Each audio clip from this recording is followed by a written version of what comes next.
Well, that was actually on. I know. Yeah. Alright. And we're back. Hello, ladies and gentlemen. Welcome back to the Get Wrecked OKLCS. It's gold cap time. I'm Nick Taysom and Jocko here with the Sutana. Bringing you some gold capped action right here, ladies and gentlemen. We just finished diamond, and right now, about to get into the gold. Chucky, what teams do we have? For this one, we have Legends in Training versus Big Night Fry. Ah, Pigs Might Fry and Legends in Training. So we're going to go ahead and get back to this one, ladies and gentlemen. Alright. Father up. Switches over to the game, and then we'll switch spots so I can go back and sit to my normal place. I'm Yako Del Taco. No, you're not. And I had my donut, so I'm ready to go. He did. Here's his plate. You took it away right before I could flash the plate at the people. Okay, there you go. All right, Scoochie, yeah. Scoochie. All right. Here we go. Oh. Awkward. Thank God. Thank God we're friends. Friends. Oh. We're family. Oh, right. My bad.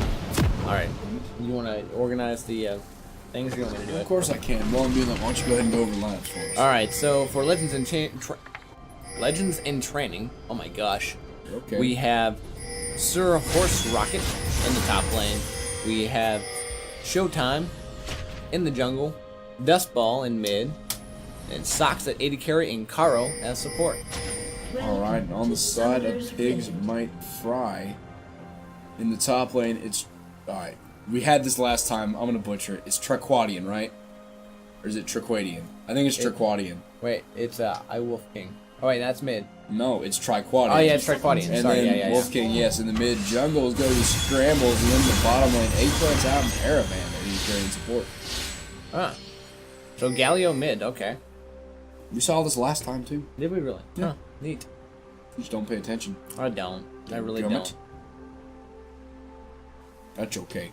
So, itemization looks pretty standard to start out here, a minute into this one, and we have a little bit of a gang situation in the middle lane River Brush on the bottom side of middle lane, side of Pigs Might Fly. So, how do you see this one going? What's our featured matchup in this game?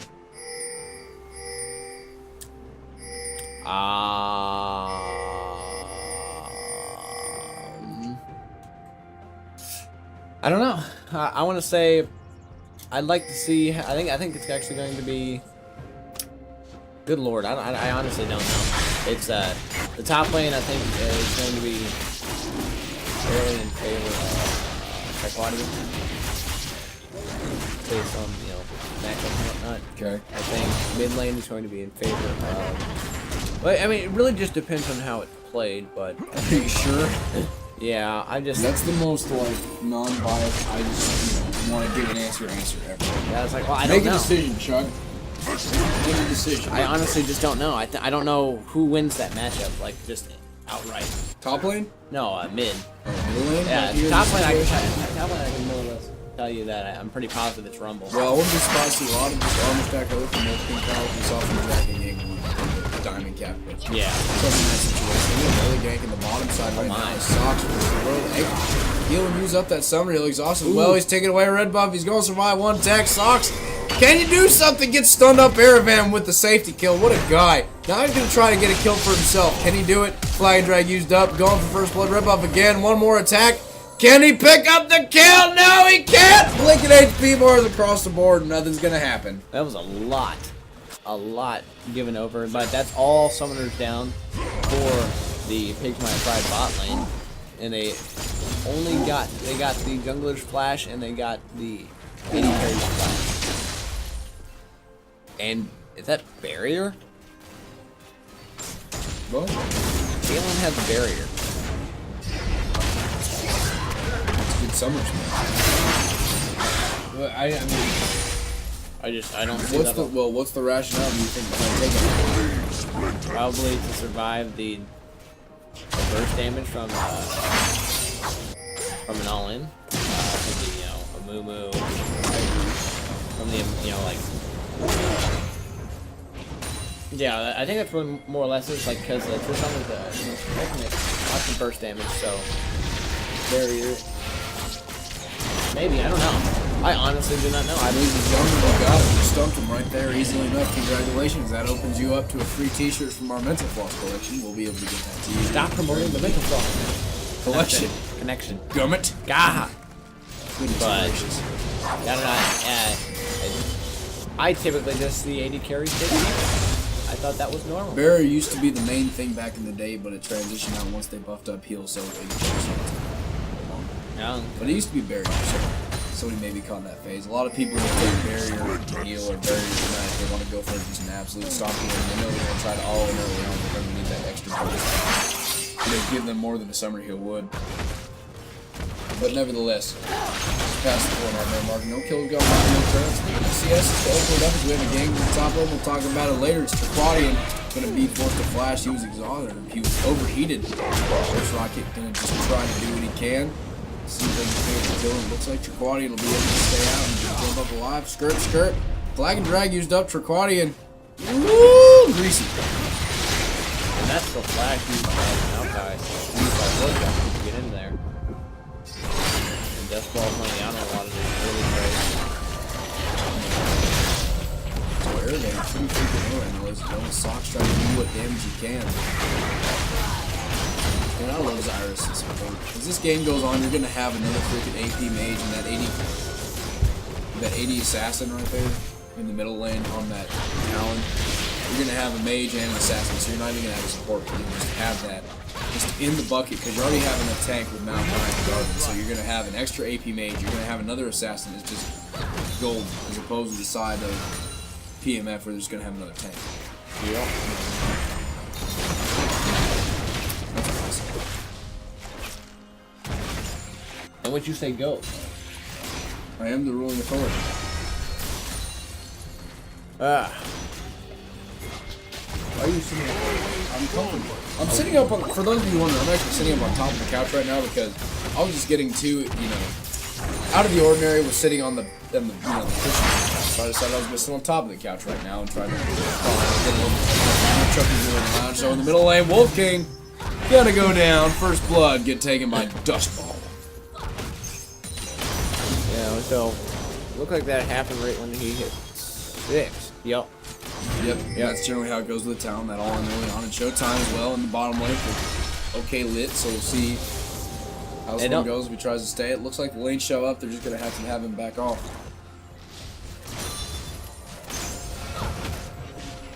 Looking good so far on the side of Legendary Training. Got a lot of pressure going on in both mid and bottom.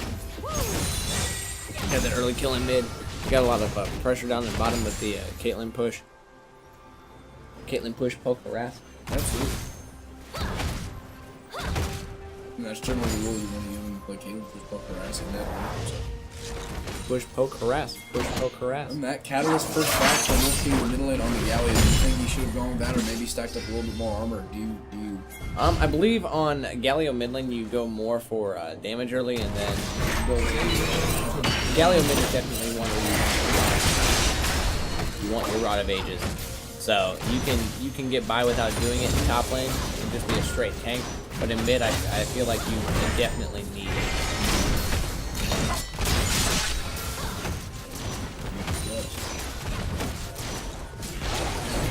Looks like Zox is looking at a lot of that CS under tower. I've never played a lot of Caitlyn, so I'm not sure how she is with last hitting under tower. Pretty good. Caitlyn's a champion who can last hitting under trouble. You get these lanes where you have champions that are so good at wave play that you don't even need to worry about half the time CSing under turret unless it's just absolutely forced on you. Champion like Caitlyn, usually pretty good at CSing. Could be wrong, but as far as I know, with my platinum level instinct, It looks like bottom lane's fairly even on CS. Mid lane also fairly even, about 3S CS difference. And then biggest differential is going to be in the top lane. In the top lane, so you got 4 now. It's going to be what, a 10 CS lead, give or take? Or not 10, 20? and it looks 19. like the colorization, I don't see anything that's out of the ordinary to you. No, So- no, the so Maokai it's all Rush stuff Spectre style, and then that early penetration. Ooh, overheated. Get out of didn't there. go for a hex tech or nothing like that. Going for the Sork shoes. started out nice and easily done. So we only got one kill gone by, ladies and gentlemen. Obviously, that could potentially change as Showtime just hanging out in the bottom lane in that brush, trying to wait for that lane to push up. 9 minutes in, this one's starting out rather slowly, so we'll see if it speeds up, or we'll see if they just continue to play in aggressive, more of a tortoise pace. Tortoise pace. Yeah, that stands up to scrutiny. What? I don't know. I don't know. We're just talking to talk, man. Talking to talk. We're going walking the walk. Walking to walk? Did y'all, hey, really quick, what were the kind of the lows that we're in right now? Is Showtime showing up scrambles and going to get the whole movie thing. You've got the crazy side on me disposal, and you go ahead and use it. You're gonna wonder if they get a double, triple stun up when it jumps up and in. Socks going to splash, going to rocket come up and in. He's going to still stay alive. No casualties gone by, but it's time for the ace in the hole. He's up on a scramble. Showtime, he's up to killing Eggplants out. And this engagement just turns all that on its head. Scrambles goes down in the fight. Just going to keep going, try to do what he can. Strangleform being used up, and that's going to be the serrated blades of magic. Not going to quite get a kill, but a 2 for 0 on the engagement goal started up. Well, I Wolf King going to get a root with Tonga too, so if you didn't want to freaking regress, right on the track, down it goes. Dust Balls on a killing spree. Aravan, maybe not the best decision you could have made in that situation. Makes it a 3 for none in favor of LIT.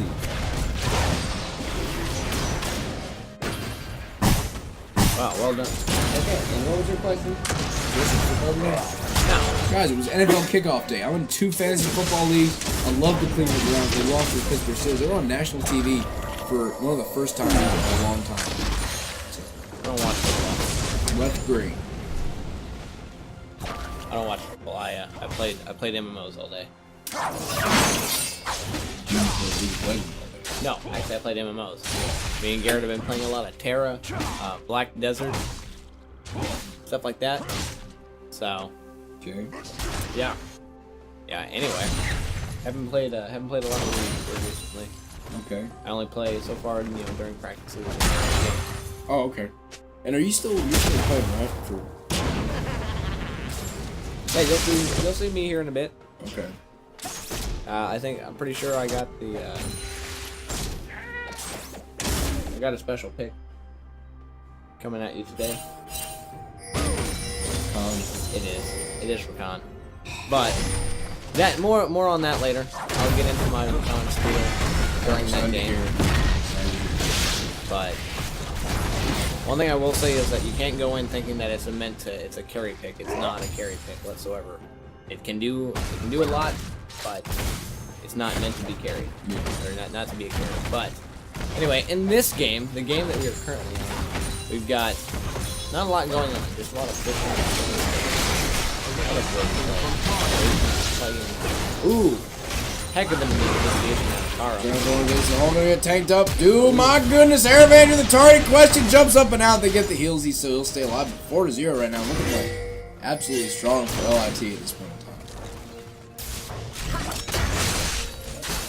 in time. And Dustball has 100% kill participation right now. Looking so strong on that talent. Really utilizing his roaming capabilities. Not a lot going on in the top lane, short of that 20 CS lead. Or 18. I don't know. That 2-digit lead. 2-digit CS lead. Oh, equalizer, all the damage. Dust Balls is on a rampage, ladies and gentlemen. Crushing it on the town. 4 kills right now.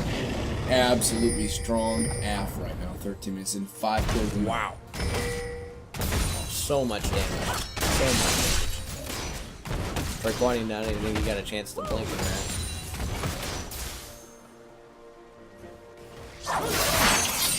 That's gonna give Horse Rocket a little bit of room to farm and catch up a bit.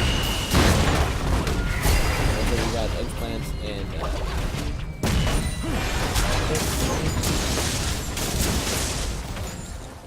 I can't read.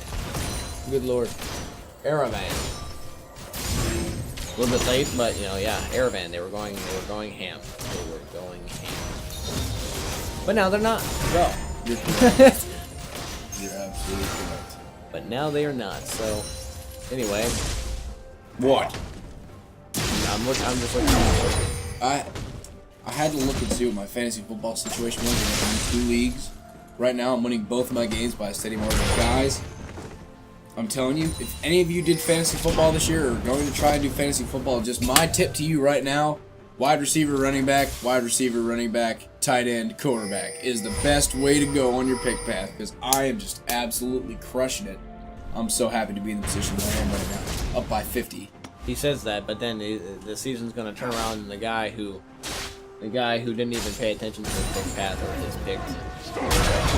Chucky's trying to speak from experience. We actually had him in the league a while ago, but he didn't do anything with it. He ended up coming in second to last place. I did not finish last. The only reason you didn't finish last is because I set your lineup for you so you wouldn't lose. Nevertheless, Exhaust taking away on his showtime. He's going to try to run up and out, but he's like 3 on right now. So they're going to just keep poking away on him. Flag and drag, bound to be up soon.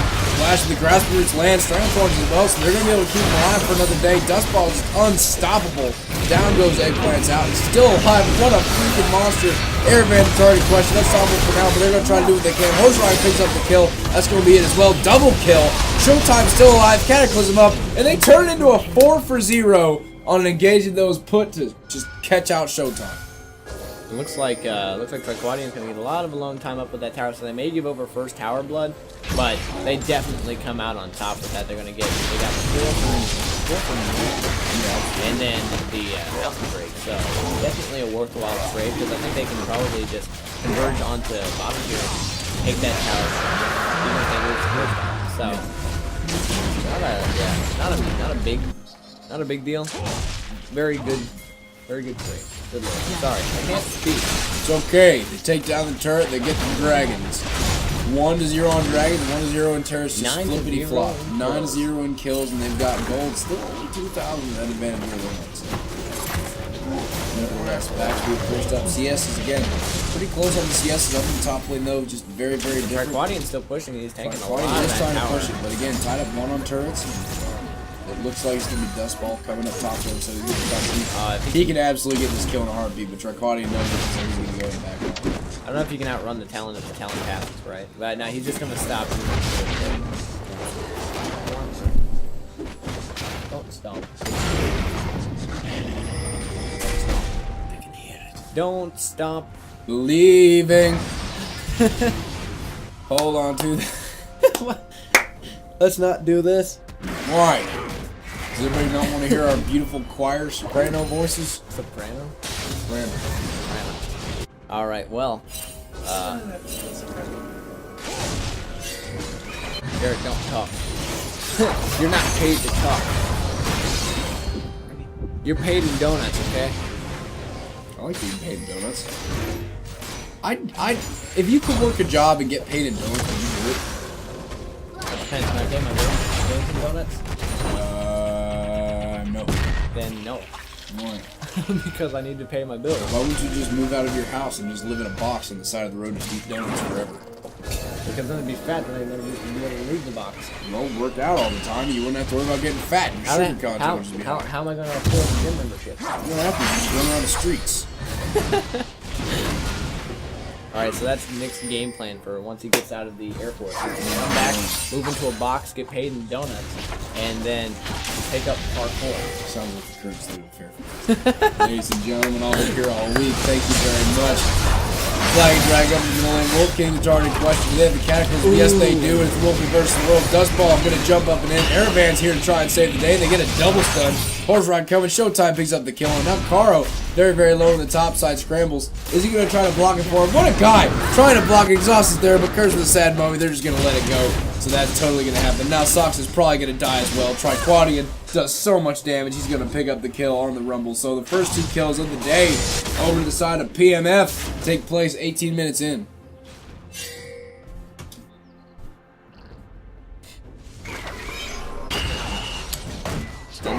Caravan. Do it. Horse rocket. And nothing. Woo! Chuck, that was great. I know it. I know it. It's absolutely great. Yeah, my play-by-plays amount to nothing.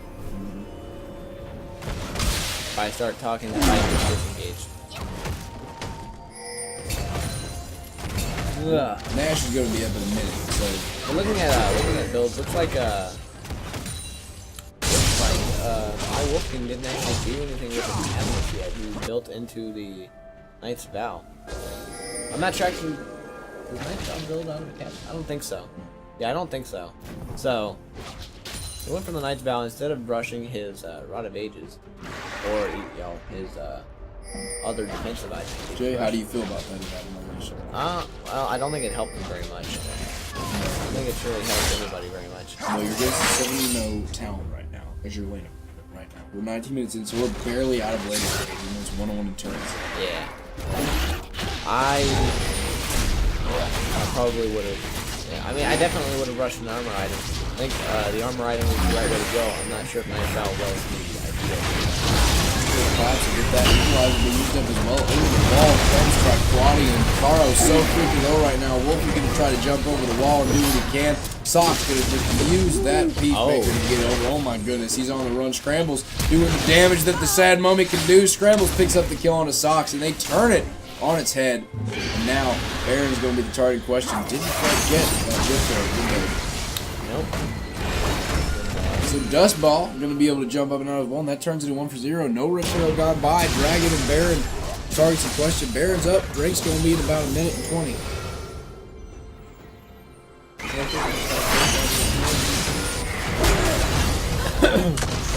to be their next target questions. Just past the 20-minute mark, ladies and gentlemen. See how this one goes, obviously. Yeah, Rip Trail is now down. Baron is now alive. Didn't have any backup for him. He can afford a little bit of a rest and also find He did bait out the color culture, so that was a worthwhile trade with an advanced W for ulti. But Drake's up in about 35 seconds. That ult will be really close to get on. I don't think Tarek ultimate has on it. 60 seconds? So. Yeah, something like that. It's not long at all. So that'll be back up potentially around the time that fight starts. Obviously, if the Baron or if the Dragon gets started right when it's spawned, it won't be, but that fight progresses, it'll probably be back up soon. Yeah, but with this talent on the loose, at 7-0 and 3, you definitely want to have that up as often as possible. Yeah.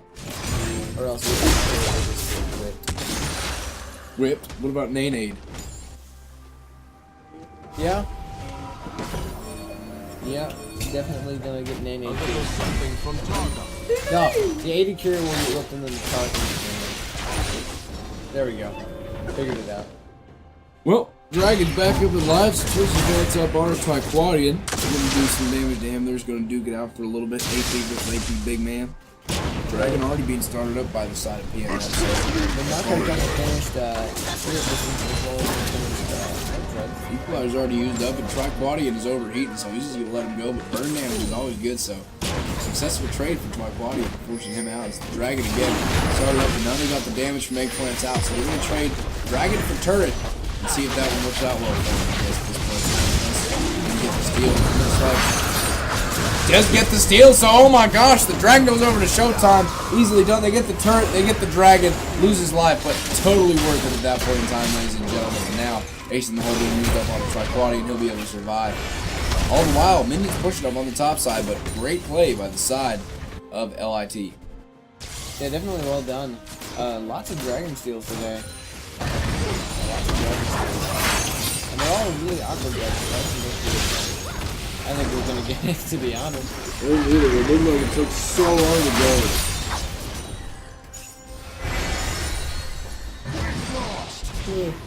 You know, we're just gonna see some back and forth in the mid lane.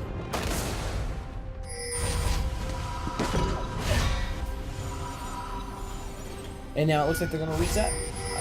I mean, well, you get the wave push of the top lane, the wave in the bottom lane. So yeah, it is basically going to end up resetting once they shove that out. So I think top lane should be their next point of focus. Get that K1 tower and start getting some Baron vision. Well, as the game goes on, whose composition do you think is going to just absolutely... Like, do you think this can come back late game? I do. Rumble's going to scale really, really well, as will the Amumu and Galio and the Tristana.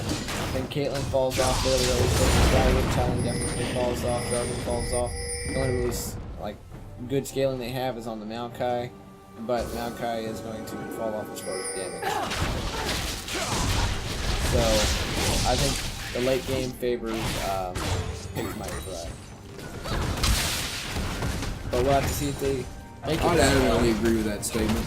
I always hate the fact that AP burst damage just falls off so hard as the late game. Well, it's just a sad. Alright, man.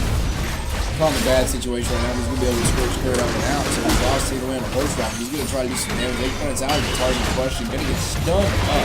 The 1-on-2 situation goes 1 route, 2 route, 3 route forward. And now, his backside is just LIT trying to do damage again. Blue turret goes down otherwise. The first 7 money being used up. And Sox picks up a kill as well. First of the 7 money used. Talon trying to do it again. Double kill for Sox. Looking for a potential 2. But Dustball picks up 1 for himself. 2 for himself. So 4 kills gone by. All for a turret. And Triquadian's it. Baron's going to get started up right now by the side of LIT. It looks like they're going to trade 2 bottom towers.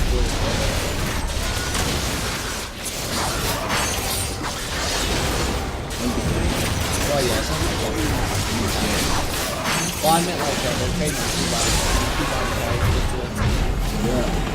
So, goes back on top lane, take that tower, and then looks like Force Rocket trading the TP down bottom.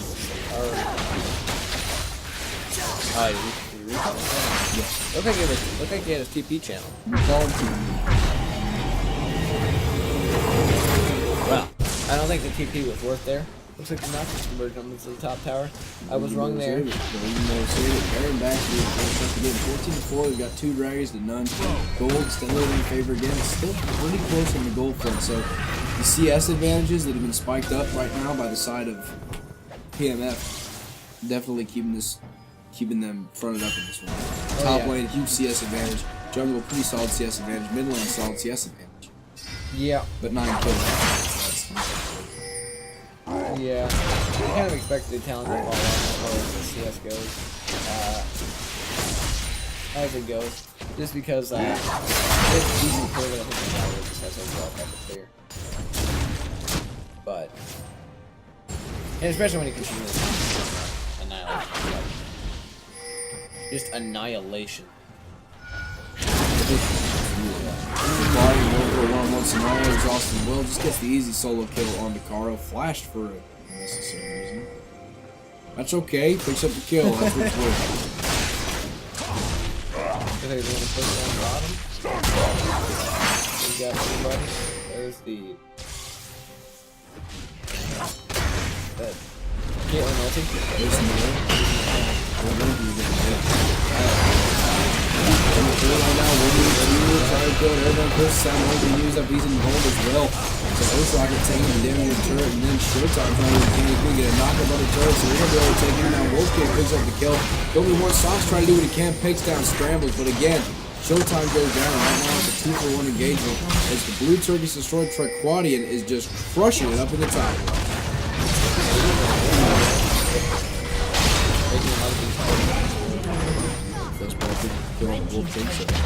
Tier 2 bottom lane turret counters it out. So again, 3-4 on turrets, and the turret advantage actually goes back over to PNF. And right now, still 3,000 gold deficit, 76 in kills, and they're down on dragons. The next dragon up in 43 seconds. Yeah, but their tower advantage and their CS leads are keeping them well into the game. Like you said.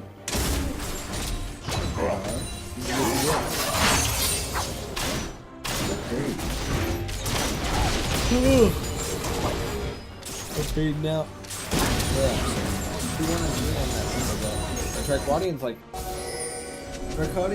one of the best Rumble players they have played against in the OKLCS. He definitely knows how to work that channel. I'm surprised it's not banned away from him more. In reality. I'm trying to think who the best Rumble I've played is.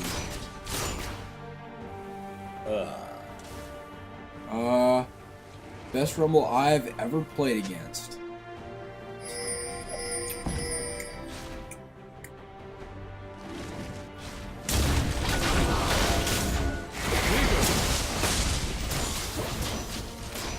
I'm not gonna say it was balls. Rumble I've ever played against. I'm not talking skill wise, but just on the champion Rumble. I'm not gonna say it was balls. blue team takes the dragon. I'm really trying to think about this hard. That's a third mountain dragon.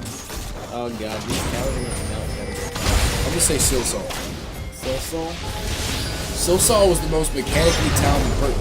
He just like would just F you up on any champion. Speaking of the devil, Wolfgang is just gonna get absolutely gang bum puzzled right now in a 1-on-4 situation. He's trying to get popped down. He's able to stay alive. 37 only used up. Carla goes down as well. Dustball trying to do his damage back on my Triquadian. Gets the shutdown gold and keeps him off. So right now again, see that just damage coming out. 2 for none so far. Blinking health bars. Shock's gonna try to do what he can, but again, Airvan picks up Horse Rocket. It's 3 gone by. Potentially 4 here soon to go. Showtime picks up the kill on Wolf King. And now Socks over the wall. Scrambles, gets the root. Boom, shakalaka and trying to do what he can. Airvan, Showtime versus the world in a 1v1 scenario. Who's going to win? It looks like Eggplant's out's coming from the backside to try and get it again. He'll get it. So that's what? 4 down right now. Soon to potentially be 5 if he can get the refresh. But a 4 for 2. And they got the tower. And they got the tower in the mid.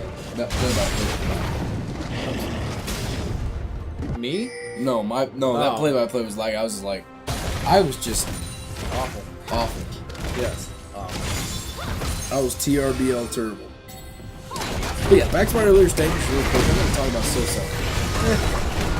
So Silsol was a player back a long time ago who would bring Healing Knight on a bunch of champions and just cheese the heck out of you with anything. Taught me how to play ADRE, taught me how to play a lot of things that are just so non-meta, but just absolutely crush you. He was so mechanically talented. He would get first blood, he would draw so much jungle pressure that he might go 1 in 13, but he would go 1 in 13 getting ganked by their junglers, so your other lanes would just absolutely crush it. You know what I mean? Yeah. So he would draw jungle pressure and not complain about having lack of jungle pressure for himself because he knew it wasn't his job to carry games. So sometimes he would end up going like 8-1 because he would just absolutely stomp if he gets that first blood. Other times he would just be terrible, but he was still a diamond challenger to play and all that. I'm talking about, but he was probably the best Rumble I've ever played against. Well, good show, good show.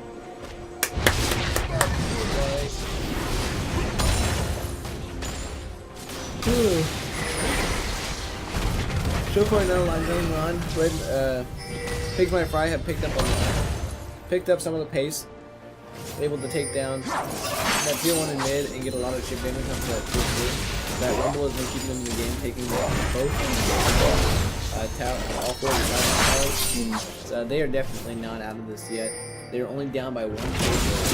Yeah, despite it all, they're up in turrets, they're down in dragons, they're down in kills, but the gold, basically even turrets, they have the advantage. So they're sitting pretty right now in their game when they're gonna outscale their opponent.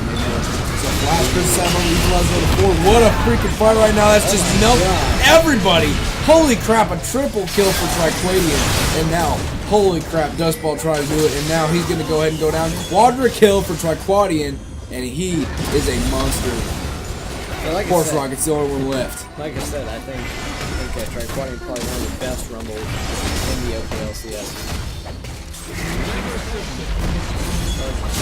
Take down the turret. That was a beautiful one. 2-3, the base turret right now. The inventory is the next target question for the side of PMF, so they're going to go ahead and go for gold right now. They've got 6 seconds to try to get that princess. It's not going to happen. Sad face. Or Triquadian. Going for it, but it's up to game. Flash. Well, now the inhibitor is going to go down, and now red side needs to definitely back out. PMF has got their victory, go back and buy, and then try to regroup. The Horse Rocket pop that rice is good. I don't think they get anything from this. He's trying to find it. Yep, You guys back up, they're looking for the ring gauge. Socks get absolutely crushed. Definitely not a good decision to make, I would say, but exhaust taken away. Airvan very low. Triquadian trying to do as much damage as he can. Jumps up from Wolf King, and they still want this re-engage, even though his back system advance up on the Triquadian. So they're gonna back off now and just enjoy life. They didn't lose anybody for that. Yeah, they got another kill. They got the AD carry. They're definitely making great strides to that comeback. But like I said, I believe that their comp scales extremely well. in comparison to Legends in Training. What's the thing you look? I mean, obviously, Eggplant's out is the key component, I would say, and he was down an item and a half to his counterpart before he backed to his Yep. He was down an item and a half to his opponent, and so he just back and made that item. So he's catching back up right now, but he's back. And everybody else at least can supplement themselves. And like they're playing these wombos really well. They start with the equalizer or it's the Amumu ulti into the Galio ulti into the equalizer into the Tark ulti. Like, it's just absurd what they can do. I believe you. What? We just seen it. No, I believe you.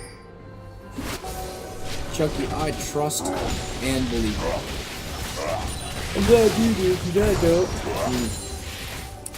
So, now that Dragon is live, the Baron as well. 20-15 right now. The gold steadily in favor of PMF, and now we're just going to have a little bit of a standoff, try and get map control at this point in time. Sit back, buff up, and let it go. Yeah, this is one of those exceptions to, I got you. For future reference. We finally have Benny Ona. That's what I think that's what we started off saying. Yeah. Beniona. No, I said Benona. Oh. Benonia? Beniona. Okay, so the entire thing was taking a long time. Showtime's target in question. Flash it over the wall, but the target in question was Beniona. The longest time in history. It's been like 3 hours. Beniona. We didn't know how to pronounce his name, so thanks to him for coming in and clearing that one up for us. Round of applause to you. MVP from game 1 of the day. Oh my gosh. What a Camille player. Oh lord. But what I was gonna say was, this game is like an exception to everything I said, starting with the handicap series, where I was like, if you have objectives, because like, Legends in Training have been, like, they've been doing really well as far as their overall objective control. But they've just been combating with objectives. Equalizer, he's all clubbed up in the jungle strike. Equalizer, the damage car goes down. Triquadia is unstoppable, ladies and gentlemen. Picking up his 8th kill of the game right now is PMF on the aggressive. Nice bandage toss on the wall, and the curse of the Sad Mummy as well. And Horse Rocking on the run as well. He's a tank, so not going to do that much to him. But Baron is live, and it looks like PMF going to peel straight that direction after the nice little 1-for-0 engagement. Triquadia is the monster. He's still trying to be, man. He's just doing damage, duking it out with Showtime, trying to force him off. Showtime knows they're going to start for that Baron, so he wants to stay in that general area. It looks like PMF is going to be backed off for that. Look like you're going to go for the kill on Showtime. Showtime! What can you do, laddie? There's the Galio.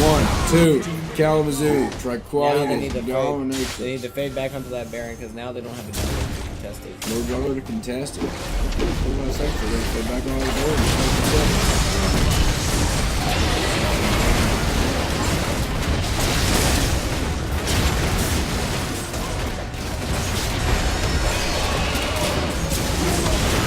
Baron goes down. 7 minutes in right there. Congratulations. So Red Team takes the Baron, courtesy of Scrambles, ladies and gentlemen. Right now, they've opened up to a 4,000 gold lead, 3-turn advantage. Still no dragons for them. Yeah. Side of LIT absolutely crushing on the dragon front. They've still got kills to their advantage. So a game that just early game was dominated by LIT has steadied out in PMF and pretty much eaten it up, taking arguably an advantage of themselves here at this point. Yeah, and it's, I mean, I don't want to say this yet, but if PMF wins, it'll be We're going to find out Equalizer being dropped again. Cross category being used up, and now all the emulsion they can do. The Showtime is going to go down, looking for a double stun. Can't get no diddlies. Jump up it in, and Carl is so low. Sox trying to do what he can in the backline with his guard. Angel Dust Ball as well, but it's to the point where they just don't have as much of an effect as they'd like. Ace in the hole being used up and tanked out. Dust Ball over the wall. Gonna try to do what he can, but he's just gonna get stunned up and just absolutely crushed. Sox plays on Wolf King. GA is popped for Dust Ball, and they're gonna try to do what they can. Airvan's gonna just flash the wall and see if he can stay alive, but Dust Ball coming in for gold, making his presence known. 13th kill of the game.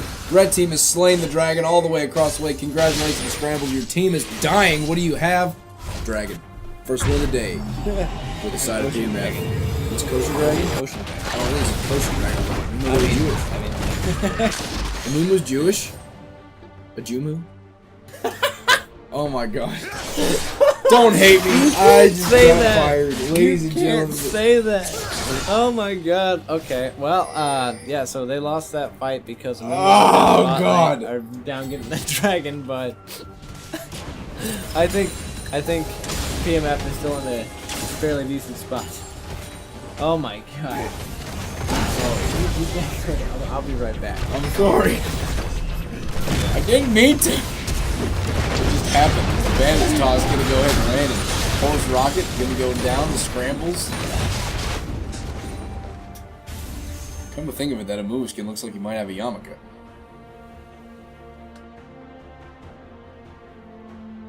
I'm sorry. Let me issue a public apology to everybody about everything for saying that right there, even though I totally think it was hilarious. And I'd probably end up saying it again if I could go back in time, but that's okay. Just crossed the 40-minute marker, so longest game of the day right now, 22-19. I just can't forget about it, man. It's awesome. 8 turns to 4. Objective control, totally there. And it looks like we're going to start a 4-1 split push now for the side of BMF.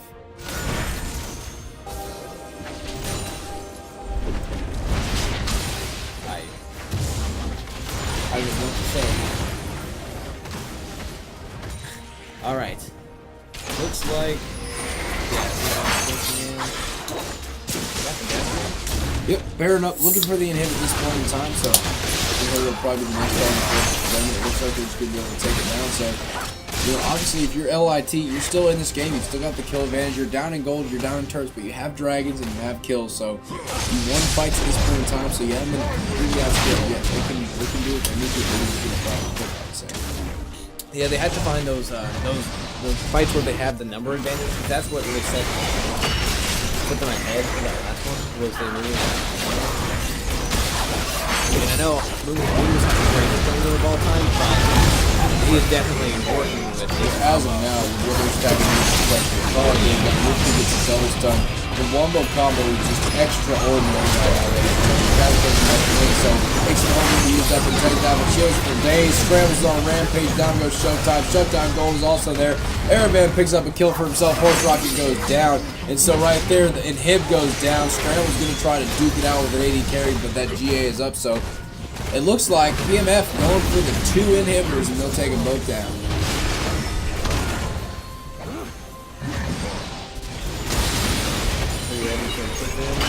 Ooh, there's the stun. Now he's gonna kite back. Fine, right? You're natural. He's kiting! He's One kiting! Nexus turret can go right here, ladies and gentlemen. Oh my goodness. Exhaust chicken waste. They get one Nexus turret exhaust for days. You just see Aravan pop it. Wolfgang now. Wolfgang, get out of He might be there. sacrificing himself to get everybody else out, and it looks like that's what's happening. But they got a Nexus turret out of it. 2 inhibs and a Nexus turret. Great fight. Baron's awfully gone, but Not forgotten. good fight. Yeah. Sure. Why not? Why not? Yeah, I definitely think if it picks my pride, take it home, Draconian's got to be MVP. But if it goes to Legends in Training, I think it's got to be the talent. I think it's got to be. What do you think? Who's your MVP for both teams? That sounds about right.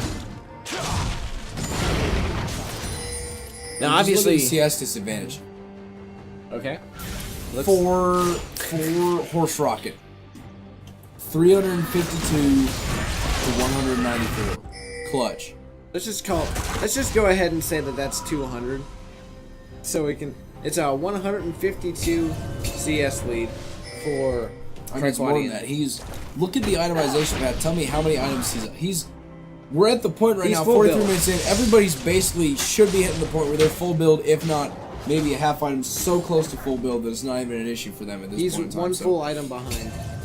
Horse Rocket. gold means less and less right now. So this 5,000 gold differential really doesn't. I mean, it doesn't mean the worst thing in the world, but not seeing as much full build from the side of OK Lit. Yeah. They're just trailing further and further behind here as we get into Their Caitlyn is full build. Their Talon is full build. The Jarvan is an item and a half behind ish. But it looks like he's got the makings for a Dead Man's Plate. The makings? The makings. The items. So once he completes that, then he'll only be one item down because I think the majority of the other guys are full build. Yeah, you got a full build of Mumu. The Galio build is his last item. Tristana is full build, and I'm pretty sure. No, Tristan's the build. Oh yeah, sorry, yeah, it's okay. But they're yeah, a lot closer. Beard itches. So is mine actually.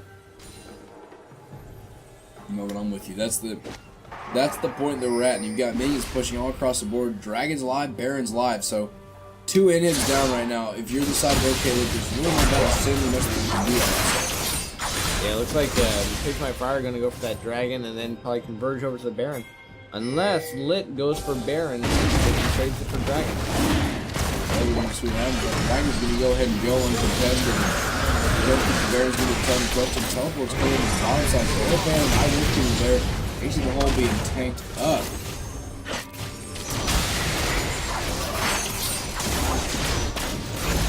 That die. And if you're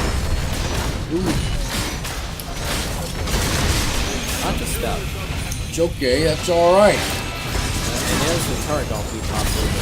Stabilizer as well. 45 is right now. Lanes and drone, and here we go. So under the turret, playing a lot of damage. This is a bad spot. Blue side just crushing it.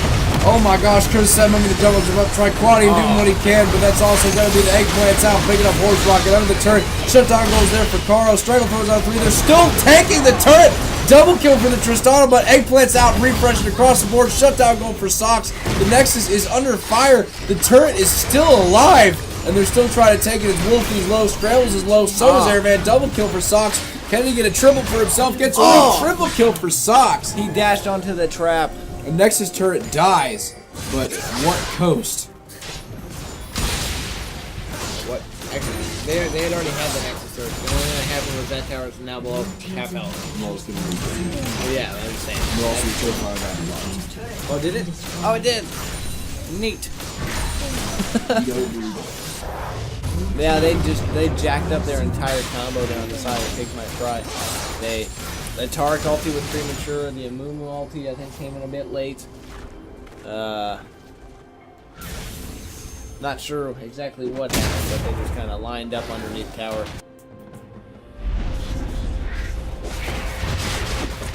But they still...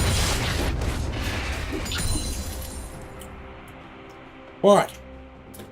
They still have Elder for a small time, short time. A short time, but again, Baron probably necessarily goes with Baron the winner. If they have confidence in themselves, they can just try to go for gold. But Baron might be thought of losing a very tiny man equalizer as well. So a lot of damage. Dustball's target question as well. So much burn damage. He's going to be able to escape it, looks like. And so Scrambles out of his feet. He's going to end up going down here. Well, it's got heals and then there's the jump up in for Wolfie. Airman thinks it's going to call it showtime. Scrambles is still alive. That's going to be Horse Rocket going down as well. So 2 for none right now. Never underestimate the damage reduction on that Galio ulti. That's true, that was a lot. Picking out the Baron, do they want to go for it? Do they go for the dub? All 3 inhibs are up. So it looks like they're going to go ahead and start shoving up the wave. And their dragon, oh my gosh. Their jungler is down. They should go for Baron. Looks like Wolfie's going to try to do it again. Jumps up and in. Tempo is being used up already, and Carl going to get stunned up. He'll most likely go down there. He goes to try quad. Another kill for the Rumble. Sox the next target question. Flash taunt, double knockup, easy money. And now, Sox is on the run, going to try to kite as best as he can, but his journey is going to be long shot for after he's not going to have much to do. GA gets popped, and he is going to surrender his life over to the side of PMF. Pigs, Mike. Roy. So right now, they're pushing in, looking for the inhib. Scrambles is already there, ladies and gentlemen. So screw Baron, they just want to go for gold right now. They've got the numbers advantage. 2 numbers still down for the side of LIT. Equalizer already back up and leave it out. So they're going to try to take it out. Dustballs gets crushed by the one-bow combo. Horse Rocket the next target in question. And honestly, at this point in time, they're just going for the Nexus turret, trying to do what they can and take it down with no minions. And it looks like they're going to be able to take it, ladies and gentlemen. So knocks something out. The Nexus turret goes, and that's going to be the game going over to Pigs Might Fry in a 49-minute long game. What a thriller, really a thriller. End up with a 10,000 gold advantage, and they end up taking the dub over OKLCS. And they did really well. They had a couple of misplays, but they did really well keeping it to the late game and then scaling. Hold on. Let's go back to us. All right. But yeah, so they definitely played that scaling comp pretty well. Yep. And then, so I definitely think my personal MVP for that game was Triquadian. I guess Those 4 towers in the early that kept them back in, and then just coming in and really clutching a lot of those team fights with the equalizers. Super well played. Good job, Triquadian, for me. And we're going to have the MVP vote up here in a moment. It's already up. Oh, it's already up. Ladies and gentlemen, we're going to take a break in the action. This is the OK Get Wrecked LCS.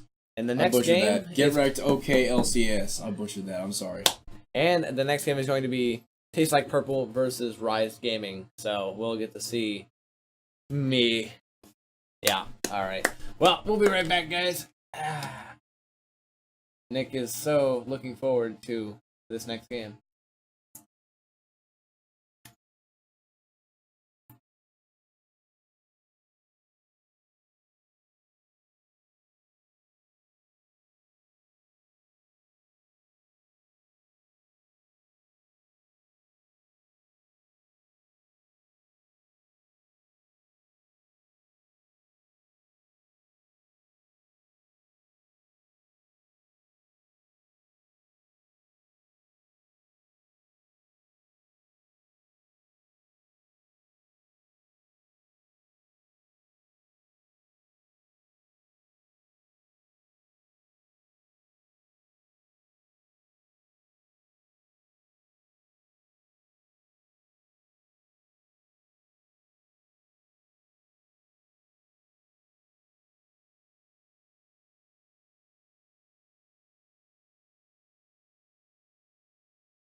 Alright guys, and we're back.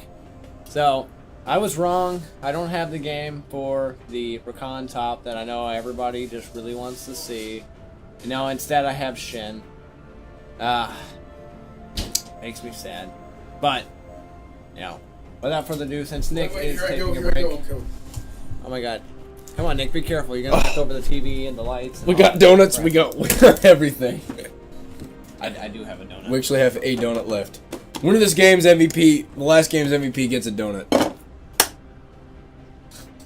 Alright, let's get into the game. Do we joke around too much on this show? This is a show. Yeah. I'm just kidding. This is a show. Ladies and gentlemen, welcome back to the Get Right to OKLCS. So what teams do we have, Chuckabald? We have my team, Yeah. Rise Gaming versus Tastes Like Purple. Tastes like purple? Tastes Like Purple. Alright, so going over lineups. For Tastes Like Purple on the blue side in the top lane, the Thunder from Down Under. Xlizzo in the top lane on the Darius. In the jungle, Panther 553-2-1-2. In the middle lane, Toe Knuckles. And in the bottom lane, Django Ultimus and Silver Spade 10. Looks like they took your pick from you. What? Oh, yeah. Yeah. In this game they did. Tonry, gonna face check it. And going over the side of RG, screw it, I'll do it. Okay. In the top lane, the Thunder from Down Under, the boy in blue, sitting to my right, the RG Sutanri. In the jungle, XY Xevious. In the middle lane is going to be Iceman. Bottom lane, Wootface and Boston, 2377 as AD carry and support. Yes, sir. Yes, sir. And I know we're all shocked to see me get Shin. I was shocked to see me get Shin, but then they played Darius, so, you know, now I'm just like... Shin Darius a matchup. It's a skill. What the heck?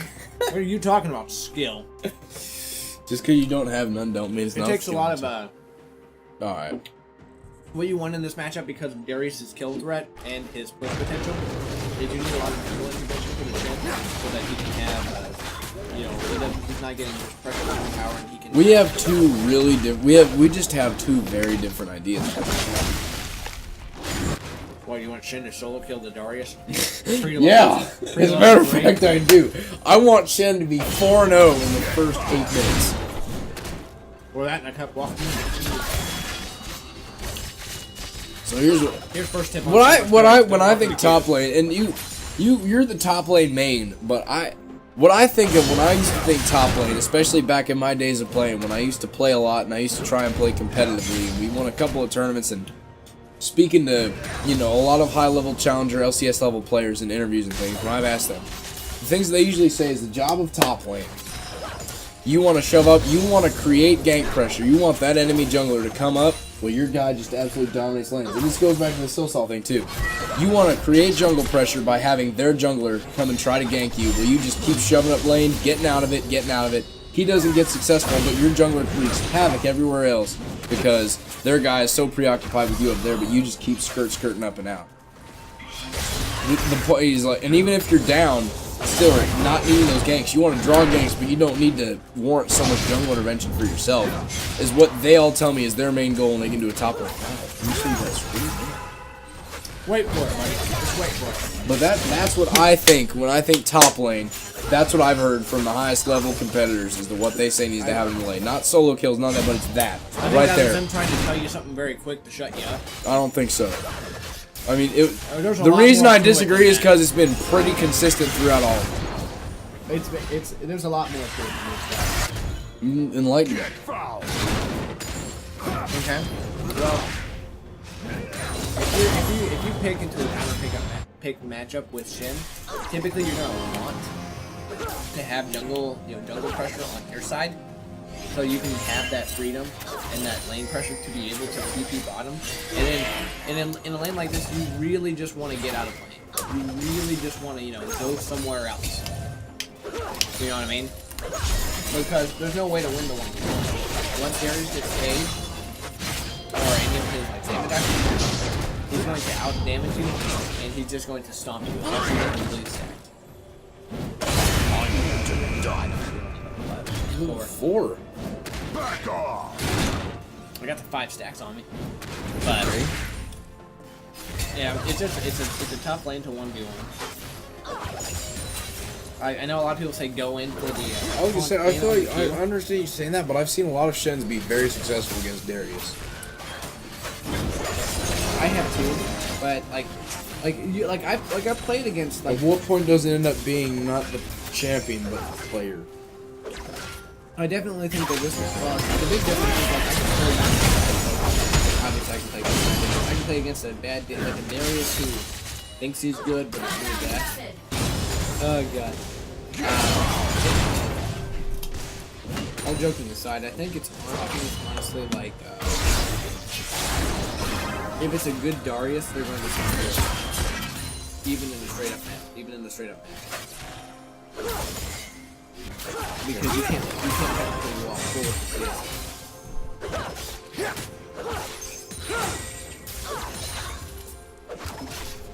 I understand what you're saying. There's just so much different pressure.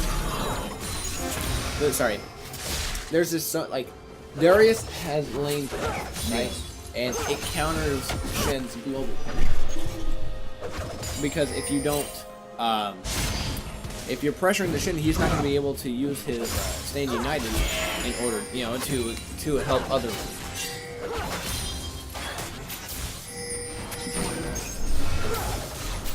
That's great. So talk. Well, that was it. It's a thought. What was the thought? Did you figure out that me sitting on the left side is actually the right way to do this too? My original idea stands true.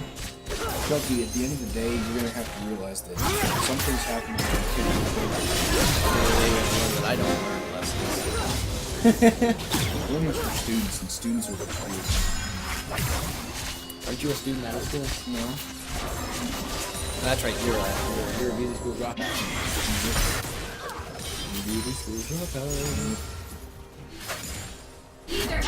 Being in the Air Force doesn't make you not a dropout. Well, did you not drop out? I have an associate's degree. Oh, you did? I didn't even get that, so I can't even think. Can you turn that again? I can do it from here. So, ladies and gentlemen, how many lows could Rob Lowe rob if Rob Lowe could rob lows? I turned the game volume down to half, so let me know if that is too much or too little for you.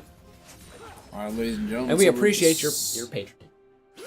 Right? Ladies and gentlemen, hashtag Chucky Strong in the chat. Congratulations, let's hear it for him. We're glad he made it to this point, chugging along up and out. Suchanray and Slizzo in a 1v1 up in the top lane. The Dunk Master first blood. Down goes Suchanray. Shen crushed. I would just like to point out that I wound up playing Rakan the next game after this one into the Darius, and I actually picked up a solo kill on him. Mm-hmm. How'd you do? Well, that's not important. I got a solo kill early on. Anyway, this is not. I mean, on a personal level, this is not one of my better matchups. Shen or Darius is like one of those guys that I just They got him. have trouble, playing against. Iceman picked up the kill. They got him.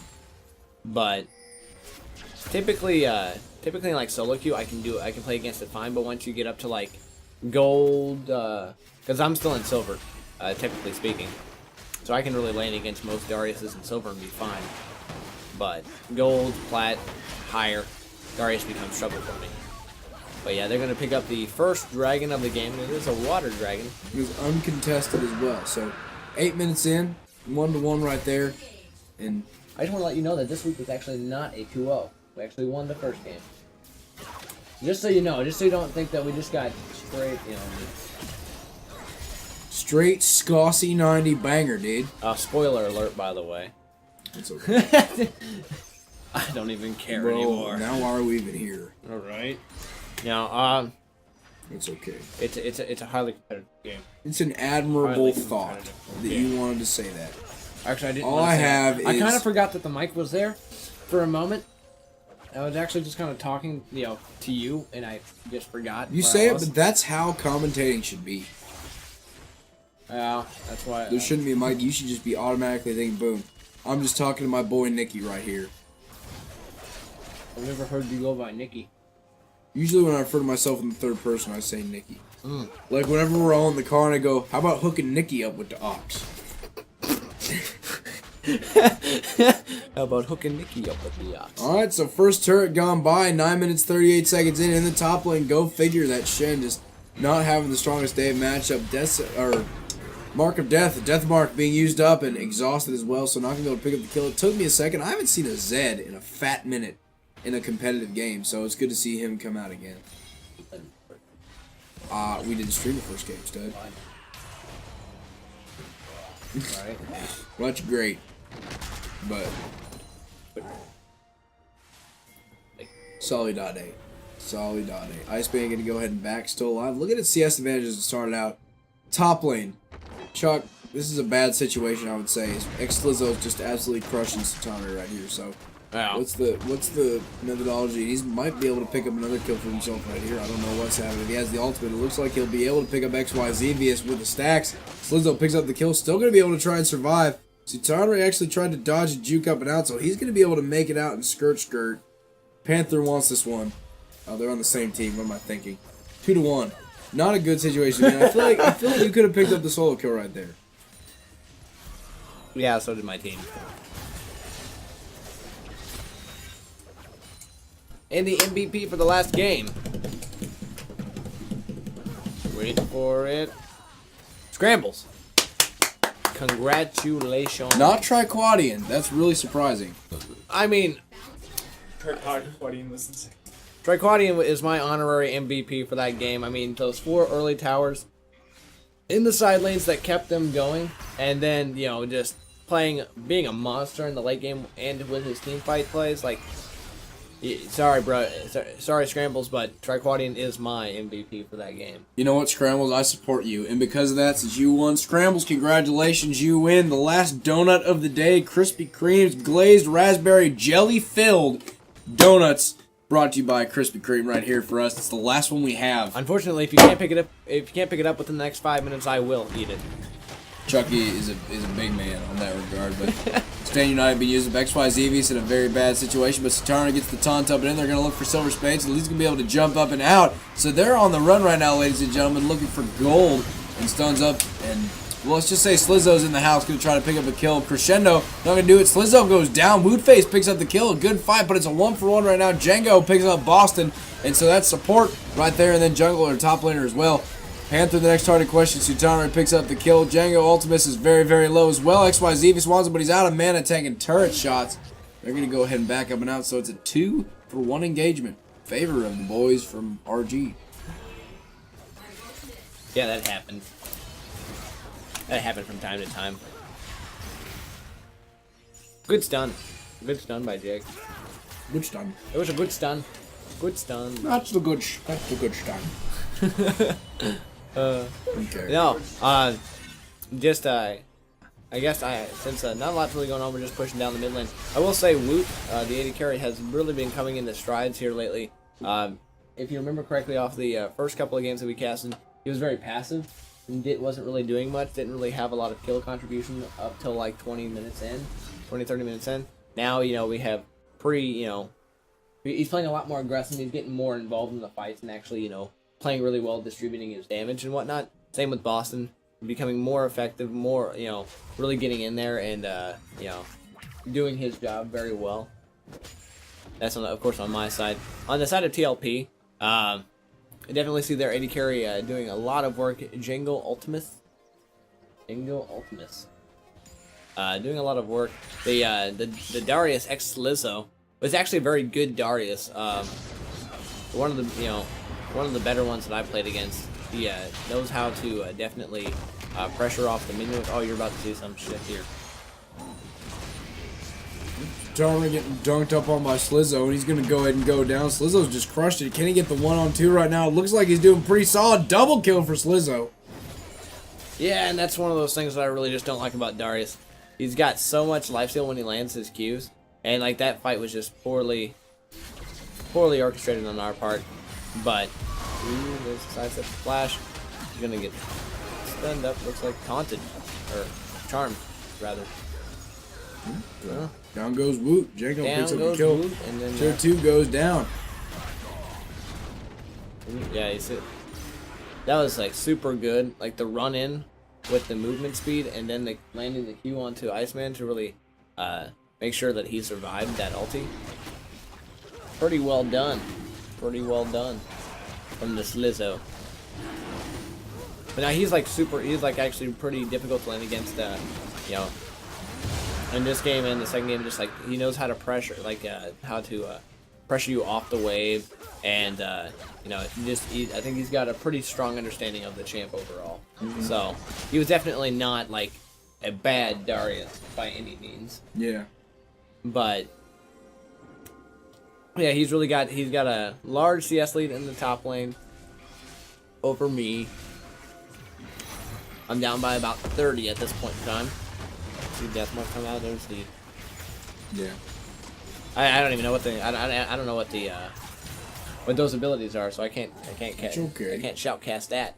It's okay. But Jake's doing really well so far. 101 on the Syndra. Syndra being one of Jake's favorite OPs. Favorite OPs. Yeah, you know the point and click kill. I remember him playing Cinder, so Iceman does like that Cinder pick. Yeah. Yeah.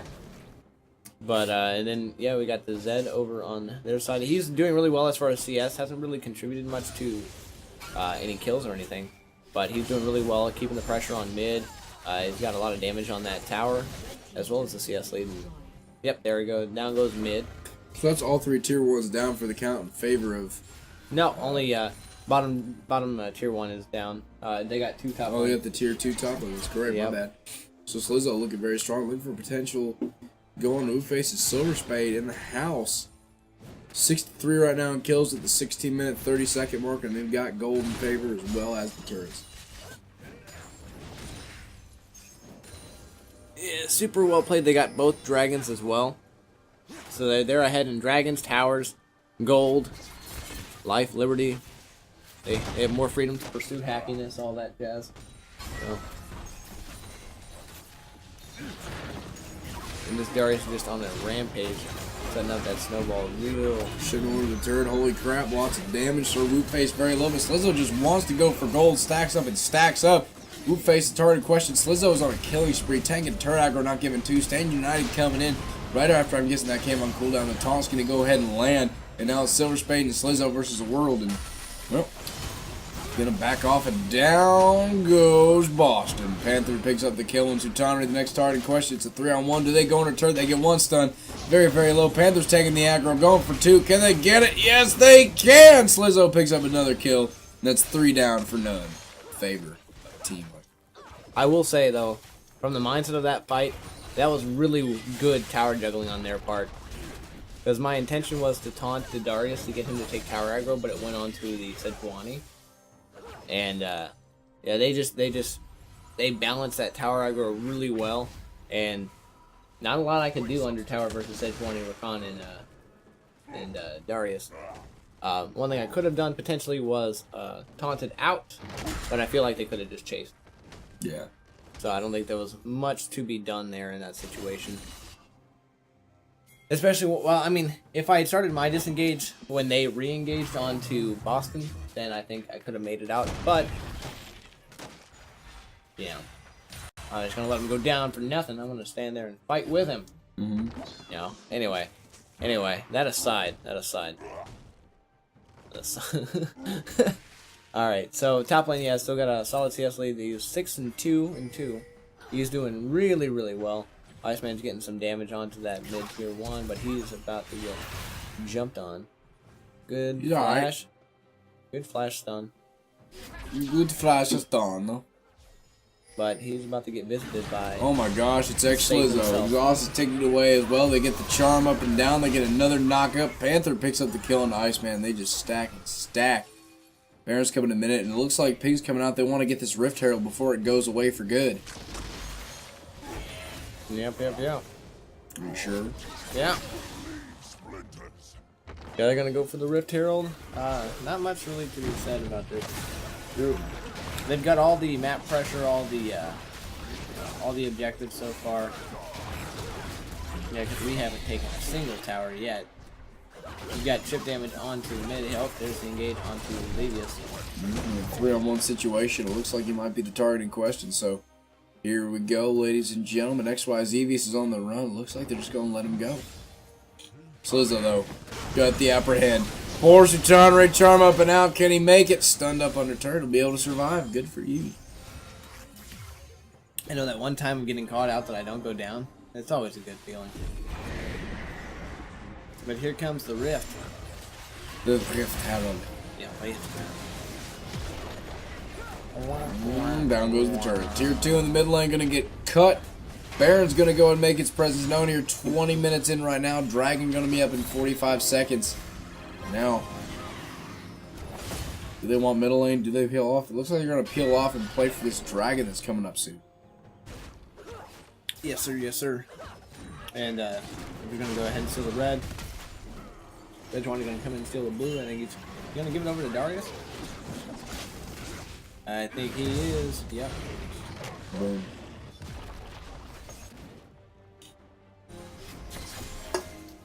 Yeah, super well played on their part. Handling the, doing a lot of really good map rotations, focusing down the objectives. Whatnot. What? What? Whatnot. Oh, Yeah, Dragon they're is sitting- live. they're sitting- Dragon's live, Chucky. It's live, and they're already starting it up on the side of Team Likes Purple. Tastes like purple. Tastes like purple. Tastes like purple. Team Likes Purple. I don't know if they like purple. Team but Tastes Like Purple and really Team Likes tastes like Purple, purple. the same thing. So the Orb of Awesomeness getting the stun up. Get the heck out of my face. We call that. Flash apprehends up onto Iceman. He gets charmed up as well. He's going to potentially go, but Zonya's being used up to try and stave it off a little bit longer. He's going to stay alive for a little bit. Django picks up the kill, and now the Crescendo was used up earlier. Staying united as well on the backside to Boston. So they're going to try to keep up and alive, but a jump up and in right now from Sutanre. Exhaust is taken away onto Woodface, so they're going to get the upper hand back up and in. Slizzo just doing so much damage. Django on the backside as well is just absolutely untouched. Deathmark being used up, and that's going to be a potential ace if they can get Sutanre, but he's on the run. So a 4-for-0 engagement, and they have means they're going to go ahead and take this turret down right here. I hope. Maybe. I hope, maybe.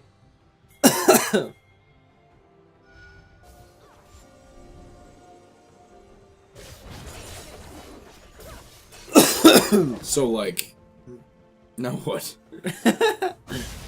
Nothing. They don't get the tower. I show up, I clear the wave.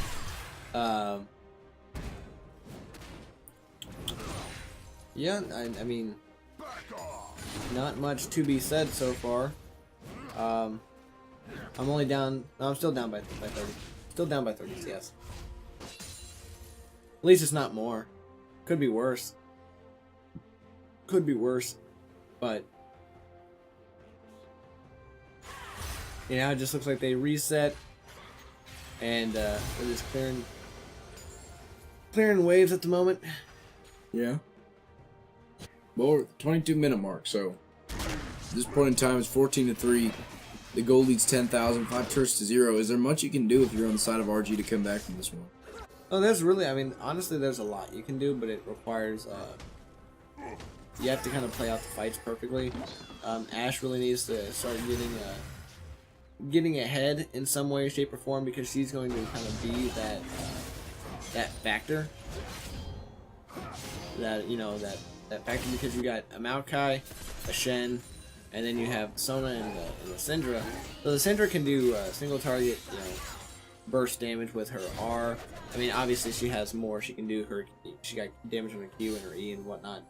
But the Ashe is where you want the sustained, you know, kind of the constant AOE damage with the. So you have to wait for her to get the what you call it, the Runan's Hurricane. But there's a kill onto the Sivir for Woot.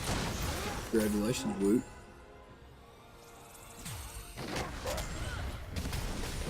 Of course, as I say it, it happens. Oh, yeah. Check it out.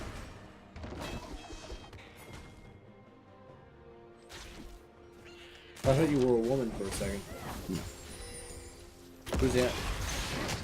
I don't know. You don't know that guy? So you took a picture with a guy you do not know, and you hugged him. Did you nibble on his neck a little bit too? With a knife. I didn't see the knife. Oh my god, I gotta see it again. Do you not know what that picture is? You freaking idiot. Here, look at this right here.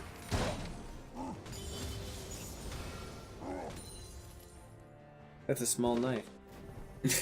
That's all you have to say about that picture. You don't have anything else you want to say about that picture right there. You could have had a bigger knife. Speaking of bigger knives, Baron is the biggest knife of them all, and that could potentially be started up on this huge lead right now by the side of Team Tastes Like Purple. He really wants to call Team Likes Purple. I like that. Oh yeah. Yep, they're going to definitely start it up. And they're sitting at about a 10,000 gold lead, 9,000 if you want to get technical. I think they're going to peel off the Baron, flaps onto me. We're going to see how this one works out. So Crescendo being used up again. Triple stun root. Jangle just picks up Woot Face. Then from the backside as well, that's going to be Toe Knuckles going down. But along the back, it's just freaking Slizzo just wreaking havoc. Iceman's low. Boss as well. Down he goes. And Slizzo's getting the flash apprehend. Gonna pick up another one. Django picks up the kill. And that is right now a 3-for-1. Toe Knuckles, the only member dead for Team Taste Like Purple. So Baron's still up. Dragon's up in minute and 20. They've got some turrets. They've got minions that they're trying to shove. Do they go for this turret right here? Yes. Are you saying that? No, they're going for Baron. Yeah. Yeah, they're going for Baron. Yes. You are exactly right, sir.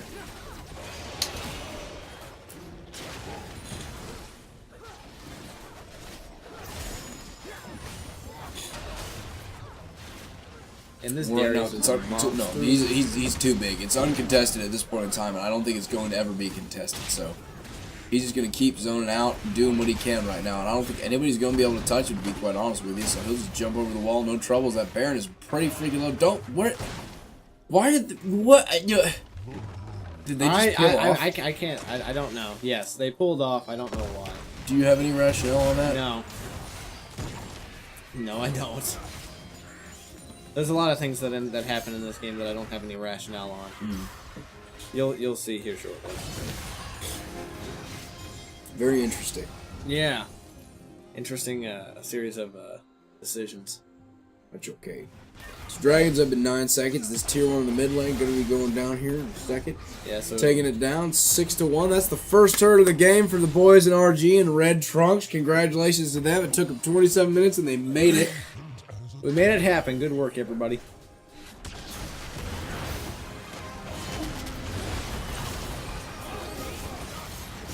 Now we got to fight again. Woot Face picking up so much space again from the backside. Taunts up and in.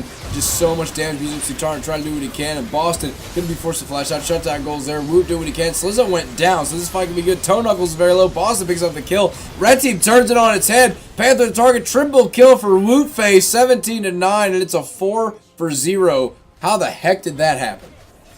They focused the Darius first. Ah. So once you take out the Darius, everybody else is just kind of not a factor. Okay. So, I mean, you still got the Zed, but then after you take out the Darius, you turn focus to the Zed. The Zed goes down.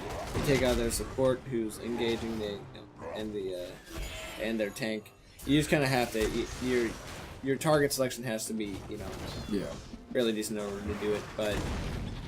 It happened. It was good. We got Dragon off of it. Still pretty far back on lane pressures, of course. They've got top, they went up, pushed in top a little bit. Bot lane is pushing. Anyway. Yeah. So we're at the 28-minute mark, and they got the Dragon. So it's amazing that their free Baron turned into that, isn't it? They didn't finish the Baron. They just let the Baron stay there like a core HP instead of finishing it. Yeah, there's Boston getting cut up by the You won't be able to make it. Oh, he makes it. Skirt, skirt.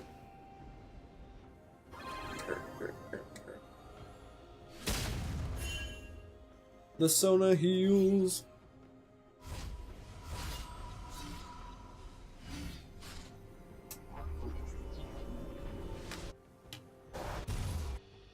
So, Chuck. Yes. We're at the 29-minute mark. Is there something you want to tell me?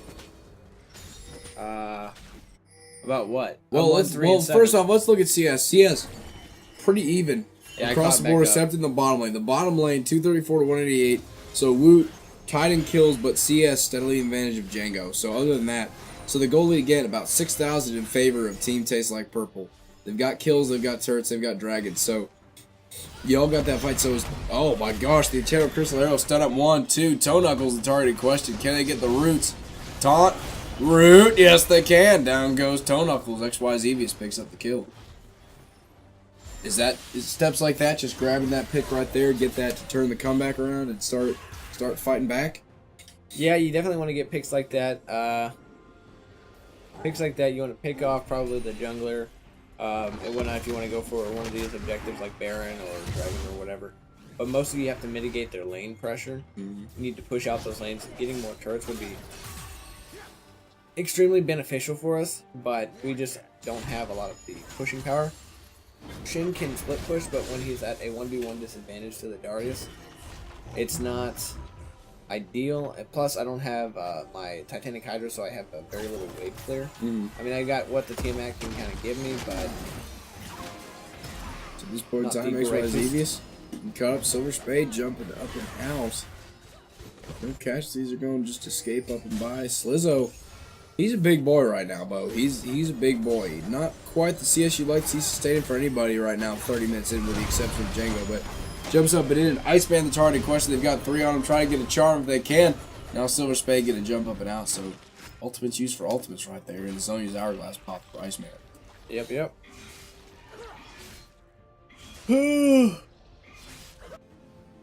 I mostly ulted Jake because at that point in time Jake was like, I'm dead. And I'm just like, not if I can help it. Jumps up, there's the root. Here we go. Flashes from XY Xevious.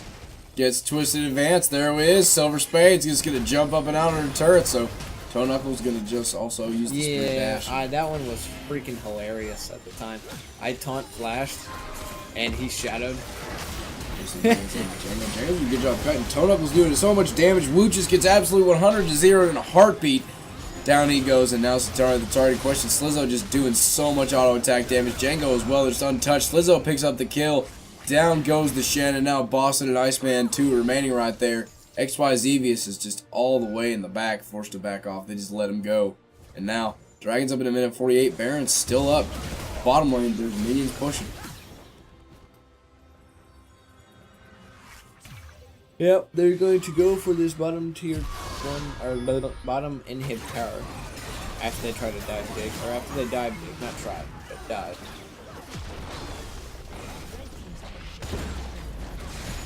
So the turret goes down, the inhibitor, the next big question. It looks like it's going to get absolutely melted. And now they're just going to back off and let it go. So Dragon's up in a minute, probably the next starting question. Baron also, potentially something to go for. What do you think? Yeah, I definitely agree. I think they go for. I think they set up Baron, or at least get some vision down on that side. And then, looks like they're just gonna back and reset. They're gonna back and reset, and then they're gonna start focusing on Baron. See. We shall see. Again, ward coverage is there though for that side of RG right now. So, Dragon's up in 46 seconds. Gonna go ahead and take those Ravens right there. Hi. Hello. Hello. So we hit the 33-minute mark right now. Yes. We had that fight that was won by RG about 10 minutes ago at this point in time. Yes. Other than that, this game has been all tastes like purple. Yes. How long, if you're RG, how long can you stave this off and delay what's potentially looking like the inevitable at this point in time? Well, Nick, I'm glad you asked. Shockingly, pretty long. What an answer to give.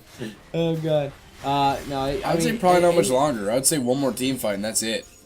You would. No. Dragon being started up and uncontested pretty much in favor of Taste Like Purple, so just gonna let it go. The hawk shot, gonna visualize it out, but they're gonna give it up and out. So Slizzo actually caught in a bad spot. He's pretty tanky, but if they can focus him down. It looks like they're going for gold right here. He's so tanky, he takes barely any damage and heals up to full HP. So they want the re-engage right now.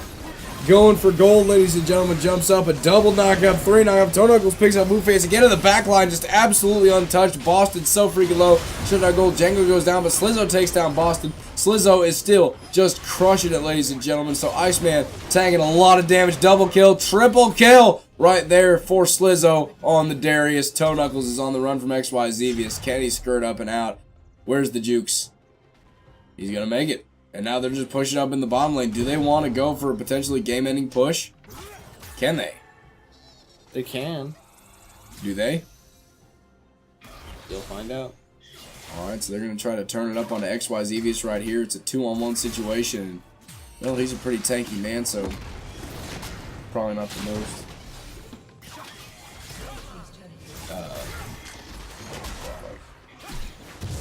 Insane situation. There's much else to go with at this point in time. Yes, sir. Yes, sir. So XY Xevious is pretty greasy. Slizzo picks up the kill. Oh, I'm sorry. Somebody's at my door, and I'm just like, who the hell is that? But yeah, my bad. Yeah. So they're gonna push down mid. And we're gonna start setting sights on Baron. I would assume so.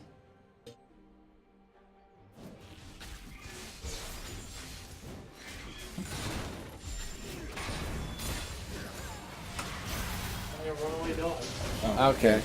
Alright, so apparently in my neighborhood a dog is missing. So if anybody sees a dog in my neighborhood, so the let us know. Slizzo is exhausted as well. So here we go, ladies and gentlemen. Tagging up, getting 1-2. Django picks up the kill on the boss, and he gets stunned up and out all immediately. Then jumps up in from Stommer. He's gonna go second. The turret is so low. Double kill for Django. Slizzo to the backside is just crushing it. They get the turret. The inhib is the next target in question, ladies and gentlemen. Slizzo's still alive.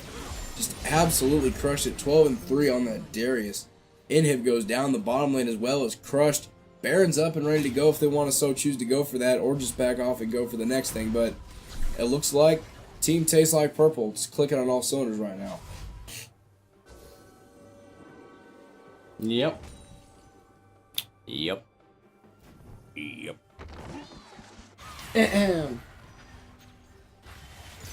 What? Don't look at me. No, I'm kidding. Anyway. So, as far as CS goes, yeah, we're still seeing, lots of CS advantages over for TLP. In the top lane most predominantly, and in the bot lane most predominantly. Good lord, I can't talk. In the mid lane, we do have a CS advantage on Jake. On RG, Iceman. D-Man. Does CS lead on the jungler, XY Xevious. And, I mean, that's really about where our CS advantages drop. 9 turrets to 1, and it looks like TLP's going to start up the Baron. And it looks like it's going to go uncontested, because I don't think there's much. If you're RG, there's not really much you can do. They're just melting it so quick, and it's going to go easily enough uncontested. So now they go for the fight in the dub. Sutana maybe caught a little bit out of position, but he's going to be able to taunt up and out at this point in time. That was a disengaging ultimate from Maokai.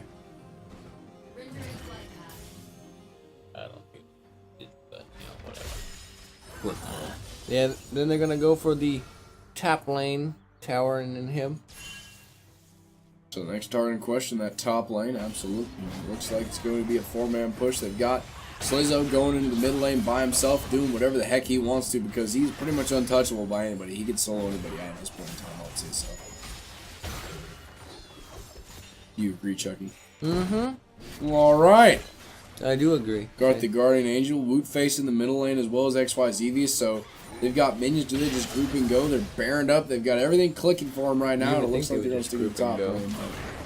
Sticking in the top lane, looking for an apprehend. The turret is very, very low, getting melted up. Jumps up and in. There's the root, the damage all the way to the backside. Toe Knuckles coming and trying to look for Wootface, and Slizzo gets the ultimate up. So Wootface is out of the fight. The turret goes down. No casualties so far. Slizzo's dominating. Toe Knuckles in the backside. Iceman goes as well. This is going to be the ace, and most likely the game as well. Stun up. So much damage. And that's going to be a clean ace, ladies and gentlemen. Triple kill for Slizzo. Inib goes down on a clean ace for the side of Taste Like Purple. And they're going to steamroll. 40-minute game, 32-11. And they take this one in a dominant fashion over Team RG. Yes, sir. Yes, sir. And I got to say, I think my MVP for that game is again going to go to the top lane. I would give it to the top lane Yeah, as well. Slizzo. Slizzo put on a clinic. Yeah, Slizzo is a hell of a Darius player. Very, very, very, very lane dominant. Very aggressive. Yeah. Very difficult to deal with as a Shen. But, so well played.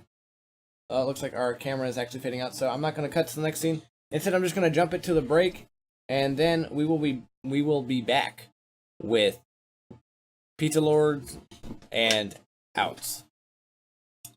So, Who you just played? Because I lost mine. So we will be right back. I'm going to pull up that screen real quick.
go.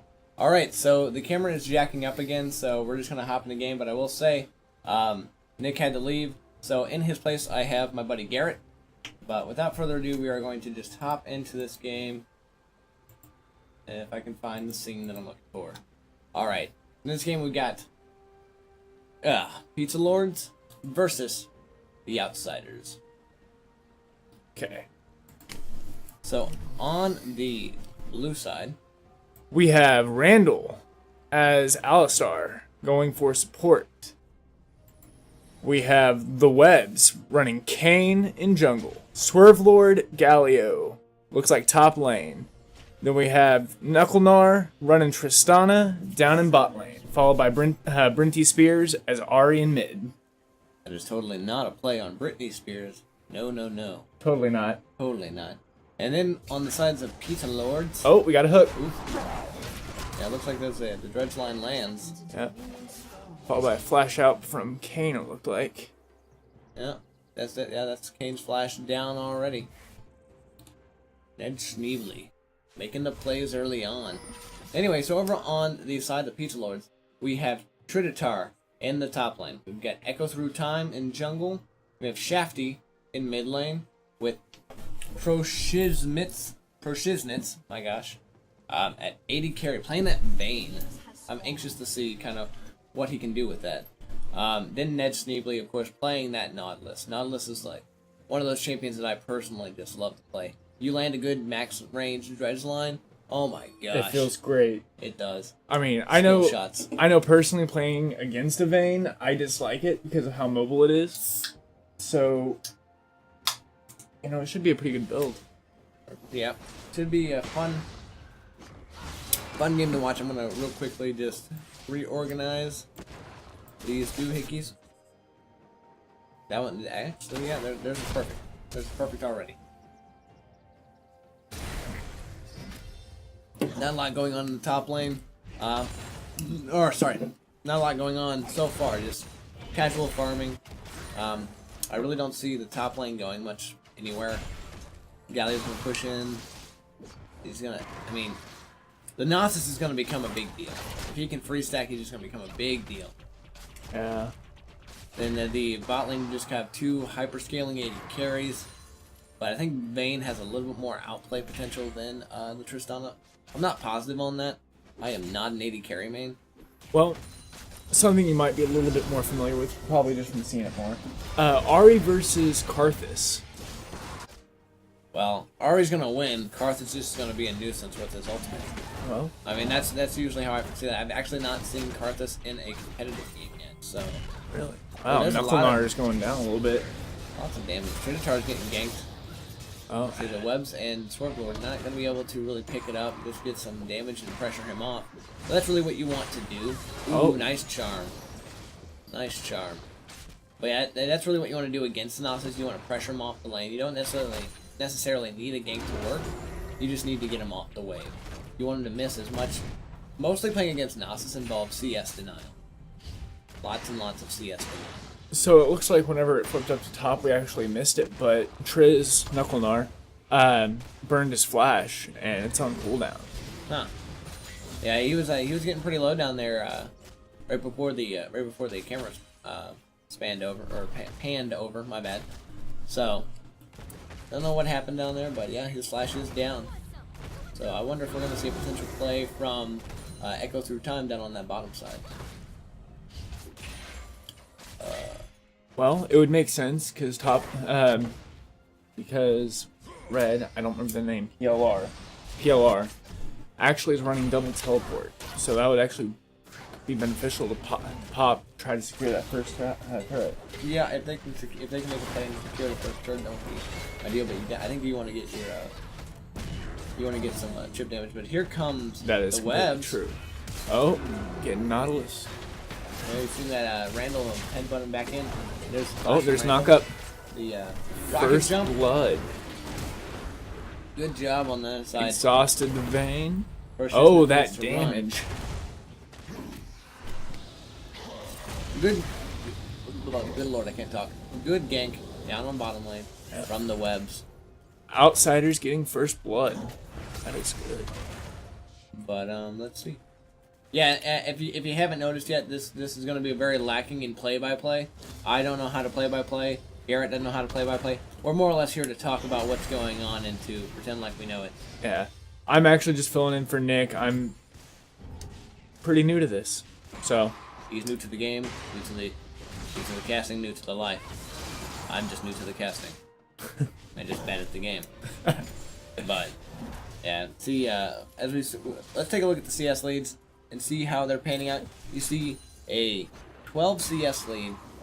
Looks like a 12 CS lead in the top lane going over to that Gnosis. That's exactly what you don't want. You don't want that Gnosis to be able to farm up. And then you have a 6 CS lead on Kane, which is not big, and it really is unimpactful depending on the camps that he's doing. In the mid lane, it's about even. Got a 6 CS lead on the Karthus, not the most detrimental deficits that the Ahri could be under. But in the bot lane, you have what looks like a 18. It's an 18 CS lead. Dang, almost 2019 CS lead. Yeah. So now that one's a little bit more impactful. So we'll see how that plays out. And that Vayne's the Tristana's are already pretty far ahead with that early kill. Yeah, with that first blood kill, it's really putting bottom lane in the advantage versus. Yeah, and you want. But they do need to catch up in order to maintain that. Yeah, with the way that I envision this bottom lane working out, it's going to be who can snowball faster and harder, and having that first kill on the Tristana is going to help. But he really needs to make sure that he can farm. The Vayne he's going to scale really well innately, so if he can maintain the CS lead and then pick up some kills along the way, then he's going to be sitting pretty. Looks like everyone's pinging right around Dragon. Looks like they're all going to collapse onto Echo through time. Echo through time's got the bomb on him. There's a flash from the webs, and he gets the kill. Webb's picking up the second kill of the game. I wish I could call out Kane's ability names, but I do not know them. So, my apologies to anybody who cares. My apologies. All I can say is he used his knock-up and he used his dash. Or his Q. And Randall's on the wrong side of this. Oh, yes he is. But with that... He didn't take much damage. He's an Alistar. Yeah. But what do you think? Do you think the Trish should have poked at the Nautilus a little bit more during the knockup? Because Vayne was pretty much out of range. It wouldn't have hurt to basically just add a little bit of extra damage, weaken him up. Yeah, you want to auto attack and whatnot whenever your support is CCing, or what? Are you talking about the kill onto the other guy? I was talking about how Randall had been caught out for a moment. Oh, that. And he knocked Nautilus up. Vayne was out of range for any of Triz's autos. Yeah. I mean, you can definitely auto there, but in the end, it's not really going to do much. Nautilus has quite a bit of sustain under his belt if his masteries are done correctly. So, not a big deal, but yeah, you definitely want to try to maintain some damage. There's Randall going in on Pro Shiznitz. Oh, Pro Shiznitz is low. Huh, well, a lot of hype for nothing on that one. Yeah. But, I mean, that's the nature of the Alistar versus Nautilus. Both can engage really well, but... Both can also disengage very well. Yep. Yeah, and plus you got a bit of extra disengage on both the AD carries with the Tristana ulti and the Vayne Condemn. So I don't envision this lane really going anywhere too much until, like, Vayne gets her first item or Triss gets her first item. And it looks like he's actually going to rush into... See, he's got a pickaxe, so I'm kind of unsure what he's going for. He might be going for... Green Blade? Maybe? I don't know. I honestly don't know what he's going for. Ooh, the charm's gonna whiff. Lands the Q. Not much hope though. He does have it. The Karthus does have his catalyst, so he's gonna be fairly tanky for a lot of these trades. I'm gonna go check the chat. Yeah, I can see it from here. It hasn't moved. You can read?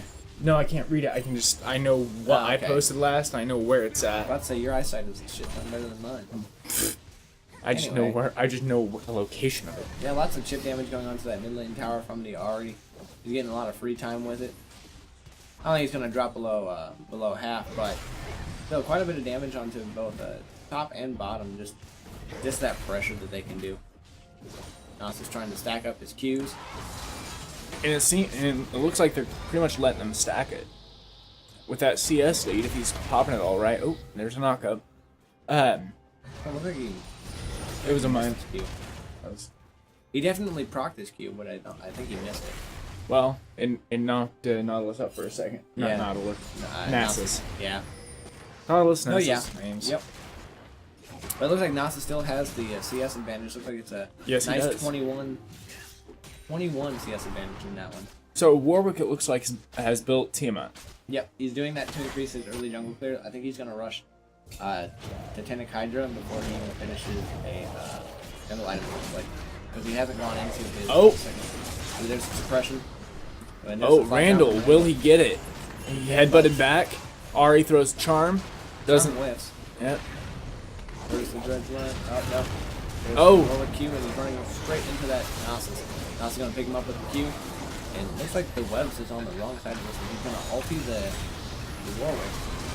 Oh, he's There's the stunned. main condensed He's stunned, wall. and Echo through time picked up the Good webs. job. And then the Trinitar picked up Swerve Ward. and he's getting extra, 3 for none. and he's getting extra. He's getting stacks off of onto that Q by killing the enemy like that. Anyway, I apologize once again for the lack of play-by-play. We are awful, and we know it. So they're picking up their first Ocean Drake. Oh, Triz is still in the area. Yeah, she's not gonna be able to do anything. No. Oh, Oh, Ari. there's the charm. Landed the charm. Oh, Karthus is going down, but Yeah, red pop team his got ulti? the dragon. Or did he already pop it though? I didn't see it. Nope. All right. Well, good kill by the Ari. Very well played. Use that using her ultimate to dodge out and to just kite around. Very well done. Well, it looks like we're just going into kind of what we had before. Ari's auto attacking the tower. Charm's gonna land on the Ned Sneebling. Not much gonna compliment, just a little bit of damage. A little bit of poke damage, but it's a Nautilus, so not much. I don't think it's gonna actually happen. An auto. Throws out the Q, gets auto. Gonna take some power shots. Tower aggro. Oh, with the charm again. Oh, he landed the first charm. He whiffed that charm. Well, He's landed quite a few of his charms. I'll give him that. He has landed quite a few of his charms.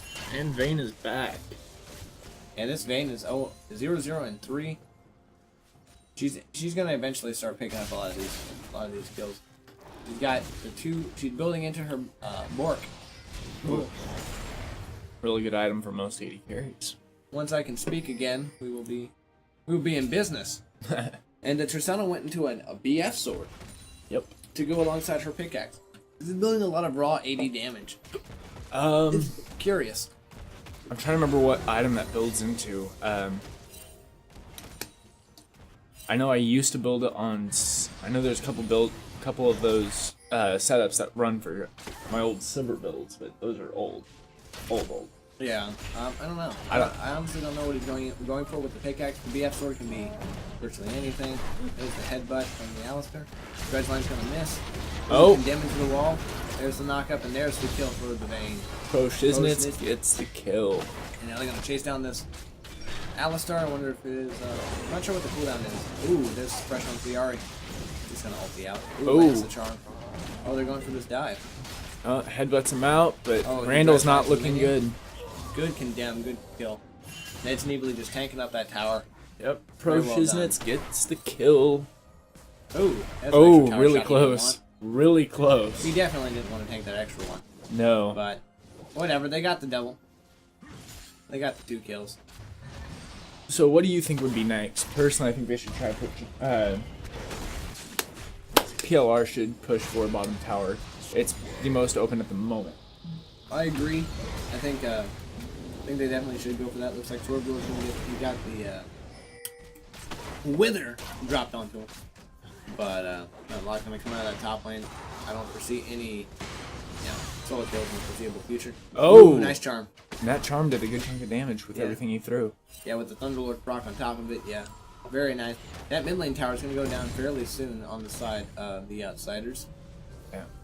I was actually kind of expecting bottom just because of the amount of pressure that they. Well, that mid lane's getting whittled down, though. But then the same thing can be said for the top lane. At the Outlane's same getting whittled down too. time because of Nasus' presence, because of how much he's there, they probably really can't whittle it down for as much at a Well, time. the Galleon's gonna be able to pressure him in. Oh. The waves. Ooh, there's another kill onto the. Brinty onto Spears Shif- picked up Shafty. Shafty. Yeah. Gosh. Can't get names. Names. Yeah, there's another kill onto the Shafty, and so they're definitely gonna start pushing in this mid lane a little bit more. Looks like bottom lane is roamed up to mid. On the side of the outsiders. We go for that tower. Not gonna miss. Oh, Q. they're gonna be pinging middle, so there's the second tower. Yep. Bottom's gonna rotate now. They're gonna go toward top lane. Oh, They're gonna try to secure that one. we might See, and have. this is the advantage of having so much damage on all of your towers, because they took bottom. Middle was whittled down. They just rotate middle, take that. Now they're gonna go for the dive onto the Nasus.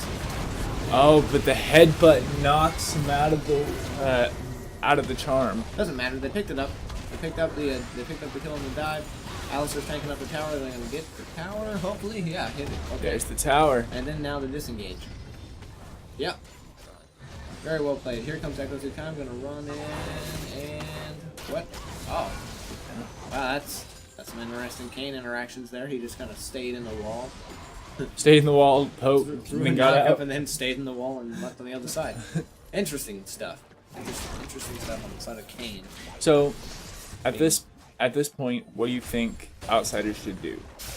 Do you think they should try for Rift Herald? Yeah, definitely. I think they need to start. They need to apply pressure down bottom and go for the next dragon, and then potentially go Rift, possibly. I don't know, because Rift only has about 3 minutes and 20 seconds Well, left on it. So I mean, if they were to go for it, they need to go for it now. interesting thing about Rift Herald is if no one's in combat with it, it actually despawns at 1945. Whereas if someone's in combat with it, it despawns at 1955. That is interesting. You picked that up when I was talking about the respawn timer, Yes, I did. or the potential respawn of Rift. Yeah. Yes, I figured I could. It wouldn't hurt to do a little extra research just in case. You know, you never know what Well, there information it might is. pop up. If you don't touch Rift Herald, if you're not fighting Rift Herald, it will spawn. It will despawn 10 seconds earlier than if you are in combat with it. Ooh, Oh. Line lands onto Brinty Spears. But- She's just gonna ulti out. Yeah. She throws a charm just to try to But whittle the, down that shield. Looks like the Nautilus ulti just go off or something. I don't know what that was. It was weird. Oh, and she's gonna go back in. There it is. There's a Nautilus ulti. I forget what that Oh, was. 3-man knockup. Good play by the Elf. Now we're gonna fade back into Knucklenar. Oh, He's Knuckle just gonna Nudge kite it taking out. some damage. Oh, but who are they gonna hit? Oh man. There's one onto the webs. Immediately. That goes through time. It looks like he's in a fairly poor spot. Yeah. There comes the Protoss. Oh. Double kill. Nice. Shafty Well played. finally coming back, balancing out his KDA. And now Brinton T. Spears needs to get the 8 out. And there's nothing happening. I'm not even gonna try. There's nothing happening. There- It's tank versus tank. And, There, yeah, we have PLR taking a.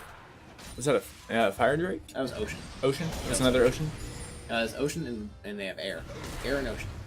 The air gives them out of combat movement speed, and the Ocean gives them passive regen on health command. So then the And I next think one cooldowns. should be fire. If the emblem that was on the mount on the Yeah, well, That's correct. maybe. We'll see. We'll see here in a bit. oh, and there's the dredge line. Charm's gonna whiff. He's gonna do everything else. I don't know what the artist's abilities names are. Charm, Q. Yeah. It looks like Karthus is just whittling away that bottom tower.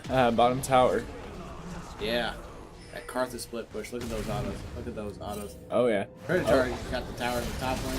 Webbs is coming in to try to take out Trinitar, Ooh, and there's it the- does yeah. not look good. But Randall has come in, headbutts him got- into a wall. He's got that 1 second or whatever it is. Oh, he's slowed download and or, gosh darn it. there Cooldown on his go. Q. Yeah. There goes Randall. Poor Randall. Alright. Let's just do this. Whenever there's something going on, I'll talk, so we're not talking over each other, and then you come in and you tell me what you think, something like that. I don't know how to do this. Yeah, I mean, I can try to do play, but only reason I'm doing this because you and Nick asked me to. yeah. Ooh. Man, Rinty Spears. First it's going down. Edge Sneakley tanking a lot of damage. I don't think he's gonna make it out. Nope, he is. Oh, with a rocket jump. There it is. Killed by an auto. Slow but surely, he did go down. It looked like. Okay, he built into his Infinity Edge. That's what that was. That's what that was. Alright, I'm retarded. I'm sorry. Okay. Oh. Okay. Looks like they're pushing for tier 2. Mid. Yeah, well, they have the Tristana and the King and the Ari. Oh, there's a Warwick with the suppress. Ooh, and the headbutt over the wall. Echo through time picks up 1. But Knuckle Gnar picks up Echo through. There's the charm onto the carcass. Shafty's going to go down, double kill. For Knuckle Gnar. Oh. And the Karthus ulti is going to pick up Randall. Or Randall. Yeah, but Knuckle Gnar's not looking too good. Knuckle Gnar has double buffs. Yes, this is true. Okay, he should not. Yeah, he needs to go. But look. Flash And go! boom. No! And now the Bane has double buffs. So, who do you want? Who should get the double buffs? It should not be the Bane. Don't give it to the Bane. Now you have a problem. I mean, like, whenever I play with a Vayne, I love it. Well, yeah. But playing like they're against a gonna go Vayne, into that. I hate it. They're going on to Baron. 21 minutes, 30 seconds? Yeah. And they can definitely get it. It looks like on blue side, It should be relatively uncontested. the Webs is just now. It's like, oh, he didn't even make it. They had no, I guess they had no idea. Yeah, there's the scrying orb or whatever you call that the blue trinket. And But yeah, so free Baron Yeah. on the side of PLR. outsiders had no vision. Wah, wah, wah. Randall's trying to deny vision now. It's a little bit too late, but you know, it's a thought that counts. Once again, now they should be pushing with it. Looks like Gnosis is going to push to the top lane. Everybody else is going to reset. Yeah. Looks like Bane forgot something at the base, but she got it now. Don't you worry your pretty little head. She's got it now. And looks like they're all going to converge onto mid lane to defend, I guess. I'm not sure what's going on here. Lots of pings coming out from the top lane. Yeah. Missing. And then what was that last one? Warning? I think they were all missing, actually. Well, there was one that was the exclamation point. I thought so too, then I looked at it again, there was a question mark. I think it was just a lot of missings. Anywho, so everybody converging down on this mid lane, we're going to see potentially a big fight for this tier 1 mid. Or we're going to see a Mexican standoff, where nobody does anything and everybody waves their... They're waiting for the Baron enhanced minions. Come on, engage! I want action! Not that I can, cast the action, but, I want it. Yeah. They just have so much wave clear on the side of the outsiders that these minions aren't going to be able to do much. Random rocket jump. Interesting rocket jump. I guess he felt unsafe over there in the corner. Oh, Ooh, Dredgeline lands onto the Trist. And there's the Galio ulti. Zonia's. Oh my gosh. So, there's a fight going on. Double kill for the Vayne. And then the Karthus ult is going to come in, and Nas is going to pick up the kill.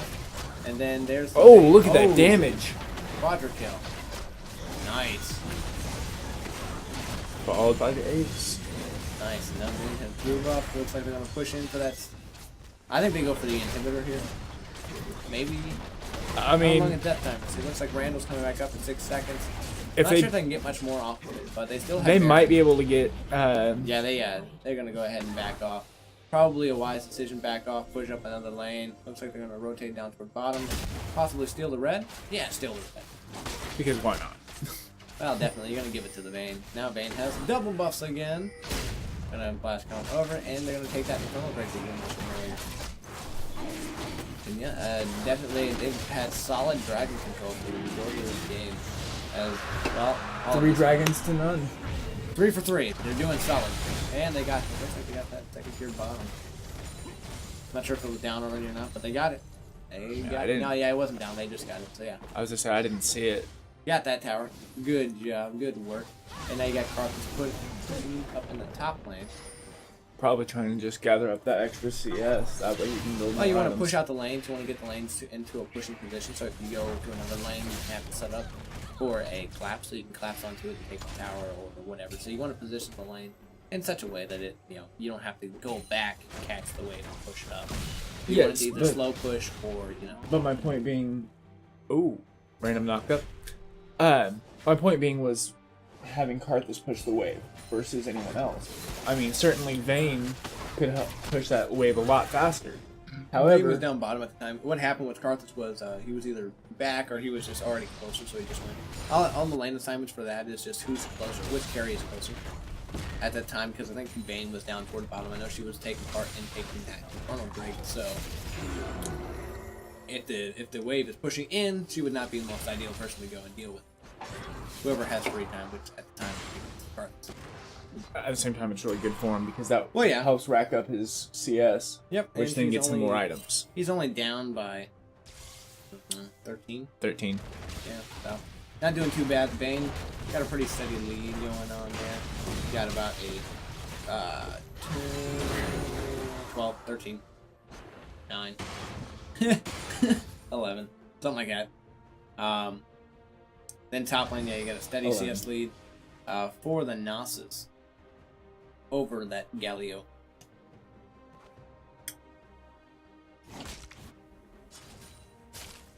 And now we're just seeing everybody kind of going their own way. Gnosis split pushing in the bottom lane, the rest of the team collapsing on top. Warwick hanging out in mid, just kind of trying to keep some pressure going there so that his team can push out the other lane. Yeah. It looked like Tristana and Kane were going to try collapsing towards the Gnosis to Yeah, try but to... he disengaged. I think he has... he disengaged very quickly. Second, he got that wave to a decent standpoint. Yep. He backed out that way. One, he couldn't be caught out. Two, so it was in prime position. Yep. So then you got the bottom and mid pushing in the top side. Looks like they're going to go over and try to catch somebody out. Maybe put down some vision. Yep. Now the web's just going to clear out that top side. That top lane. It looks like everybody's going to... Yeah. Nasus knows he's safe, though, because almost everyone literally walked onto that ward that no one bothered to wipe out. Looks like Warwick's going to collapse into the bottom side jungle. Gnosis is going to collapse up. Yeah, it's fine. They hear me or they don't. But yeah, not a lot happening right now. Just a lot of map rotations and whatnot. So far, not really amounting to much of anything, but eventually they will. Well, If you play the map correctly, you'll eventually throw off somebody and you'll get that advantage to where you throw them off of the rotations. Because right now they're just kind of going eye for eye. well, right now looks like PLR has a 9,000 gold lead, just under, and that's gonna play into them with everything they've done. Yeah, and Baron's up in 15 seconds. So they can consider. There's the Oh. engage from the Ari. Back out. See out. Ooh, the Oh, wither. Brenty Spears. Ooh, oh, there's the kill. To the tower. Onto Brent T. Spears. But will Randall go down? Yes. Yes, he does. Predator's getting a little low there, but he picks it up. He's fine. And they're going to take that tower and push him, potentially for they're- another in here. Oh no, they're going to go for it straight for the end. Yeah, they got that minion wave coming in on the mid. They're going to push him and go for it. And they're just melting this guy. Well, okay, never mind. They switched out. Now they're going to... Ooh, Inhib came back up. Now I'd say invulnerable. somebody needs to go deal with that. Warwick picking up the ace. Ooh, Mitch Needley about to get back to the tower. I don't think they can end. I mean, they'd have to get really lucky. I could do time getting charmed up. Charmed up and And tower aggro, but even tower down. goes down. Rocket There jump it is. in, Into Shut something. We're gonna rocket down. jump in with the reset we're going for. but can't take down Karthus. And there goes the Karthus. Shafty going down. And now they're just gonna push out this way. This game is not over yet. But they do have minions pushing in on their bottom tier, bottom inhib, so. But it looks like the Webs is gonna go ahead and deal with that. Looks like they're working on getting vision for another Baron. Ooh, that inhib got low, but it'll regen. So well.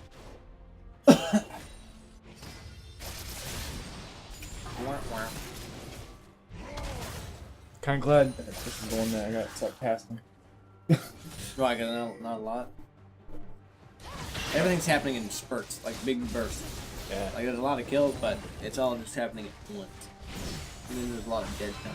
Oh. Predator's running in. Oh, with a headbutt from Randall to knock him back. Yeah, but Brits. Oh, Oh, there's the dredge line. there's another charm. There's a double knockup with another headbutt. Yeah, and Nitch, Neebly, and Predator aren't gonna take much damage. No, they're not. Oh, but looks like Outsiders are picking up their first dragon unless it gets stolen. Nice steal. Nice steal by Echo through time. Way to run in and just smite it. Well played. Well played, sir. The advantages of playing Warwick. Oh, is it? Oh, you're going for dragon? Oh, thank you. That It'd be a was nice. shame if something Happened. happened to it. Oh, you have smite? So do I. And Well. mine's better. Looks like they're all gathering up. Yeah, I don't know. I said they're all gathering up. I don't know. Oh, there's the engage. There goes Randall. Vayne picking up the kill. It's moments like that when you really want to mouth out and really just hold through that push. Yep. Zonia's popped by Karthus. Shafty. Ooh, Oh. Nevermore. We're gonna go down 2 Echo through time. There's the Karthus ulti on. Oh! Red 2 spirits. The death dredge line is just gonna miss. Not by much. Every now they're just gonna push in and go for the win. I mean, they've got the momentum. There's no Nexus towers. Nothing we need to stop them except for. And that is game. Oh, GG, well played, everybody in that one. All right, so looks like our winners are good. Are the Pizza Lords. So we're gonna go ahead and throw up the. Silver Spade was MVP of last match. All right, well you heard it. Silver Spade was MVP of last match. Well done, man. And so for this one, we're gonna throw up the MVP vote for Pizza Lords, and we will see what who the MVP is. Until then, though, I'm gonna go ahead and throw it to the break, and we will come back later on. So thank you guys for watching. I need the names of those guys.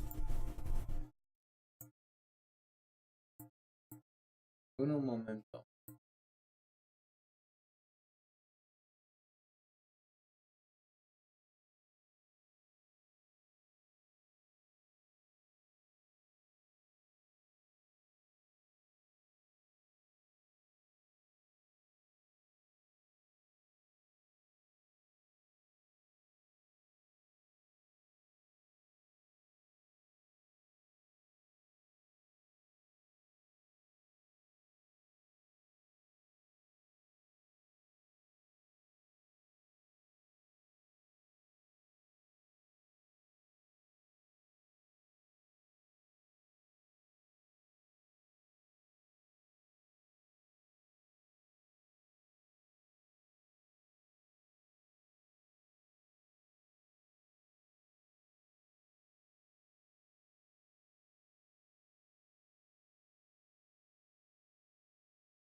And we are back. So now we're going to go into our final game of the night. They see Cloud9 versus Feed the Baron. Alright, let's just jump into this because I'm losing energy fast. Can't blame you. Alright. So on the blue side, we have Cloud9. Garrett, you want to go into the roster? So we have Warwick. All chat hero playing Warwick in the jungle. Just go over names. Don't talk about the champs. We'll talk about the champs later. Alright. Deranged looks like mid lane. Oriana. Yep. Yeah. Derisive Oxen? Yeah. Yeah. Hard for me to read that. Interesting name. Top lane. Dark Dud. Bottom lane. And Indian FTW. Indian FT. Wow. Okay. Indian for the win. I don't know what the Indian is, but all right. And then over on the red side, we have Feed the Baron with Gettysburg in the top lane. Can Opener in the mid lane. Iruku in jungle. And then Spicy Weeb and Chiming in the bot lane. Can we go ahead and get those rearranged so that we can compare Yeah, CS I leads? will go ahead and rearrange them for you. I know how you like to look at CS. Yeah, totally. I actually asked that more for you. Save you some time now. Well, all right. So as far as matchups, we got Malphite versus Urgot in the top lane. Then you got Warwick versus Hecarim in the jungle. Oriana versus Ahri in mid. Twitch versus Tristana in the AD carry position, and Braum and Janna and support. So I think top lane's pretty scary.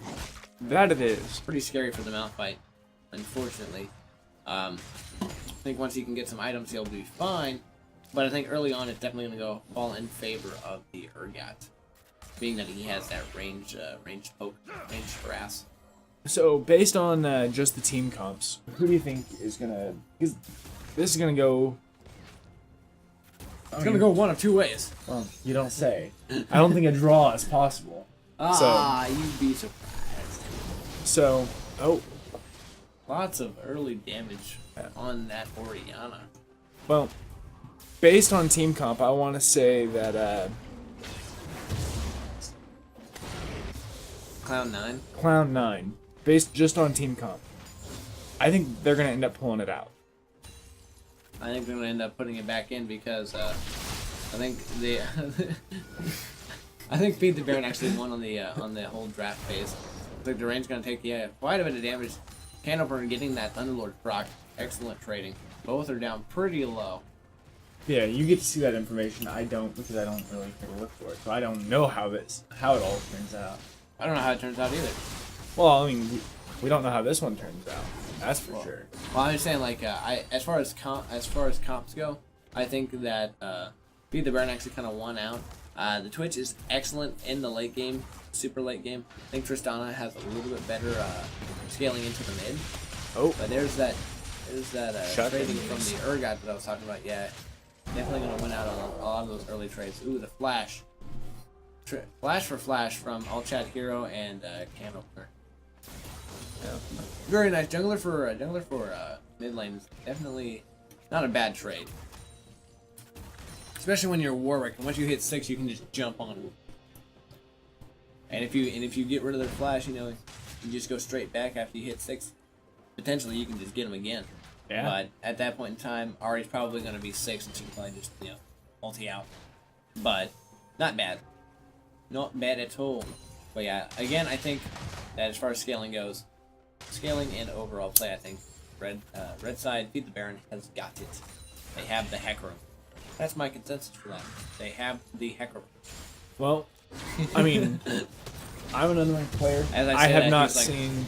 As I say that, Hecarim's like getting closer and closer and closer to getting executed by blue buff. I mean, Please don't. I'm an unranked player, and just from what I've seen, Don't say that on stream. hey, I'm just filling in. That's the only reason I'm here, is to give you a second person. I'm on. But most of the Hecarim that I've seen hasn't really amounted to much in any of PvP. Don't know if that's my luck or because of my elo. I'm going to say that's probably your luck. Hecarim is actually a very good champion for setup. He got the knockback the fears, the increased movement speed, and he's got a ton of damage.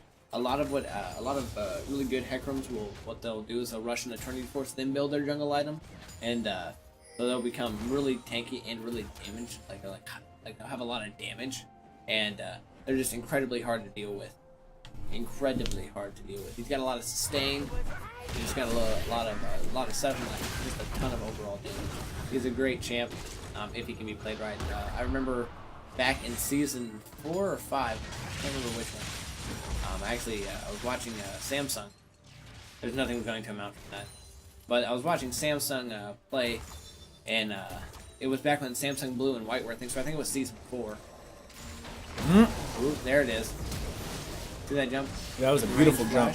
There it is. Ari picking up first blood for Feed the Baron? Yep. For Feed the Baron.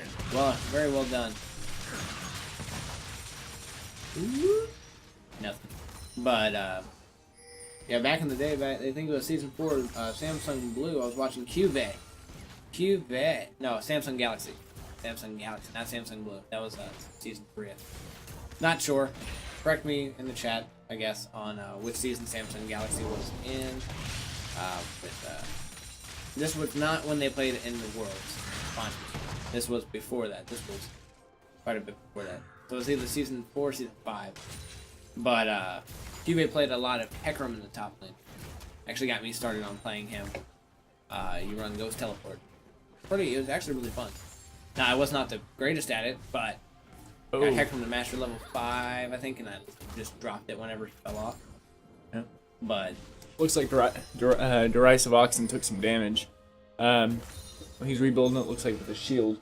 yeah, he can sustain with his shield, but not sustain, but he can hold off. But he's gonna go ahead and back, and that Urgot's is gonna keep pushing in.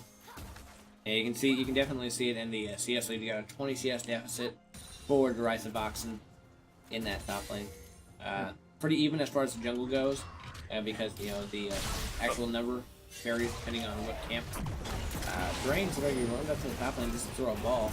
Yeah, looks like they're picking up a That's when win. they go over. Yeah, the mid lane pressure goes over, and then now they know that there's not a lot of people over for the side of Cloud9 on the bottom side, but it looks like they're gonna fade off. No, they're trying to pull it out. Okay, they're just pulling it out. So if the jungle is there, they can make it harder for them to steal it. Very well played. Good job on the side to feed the Barons. Or feed the Baron, my bad. There's only one Baron. Who knows what response? Well, he's still the same Baron. I mean, you killed him, so technically no, but... Does Baron actually ever die? I mean, come on, he is Baron. But going over other CS leads, or CS differentials, or whatever, looks like we got a small CS lead going on in the mid lane, quarter range on that Orianna.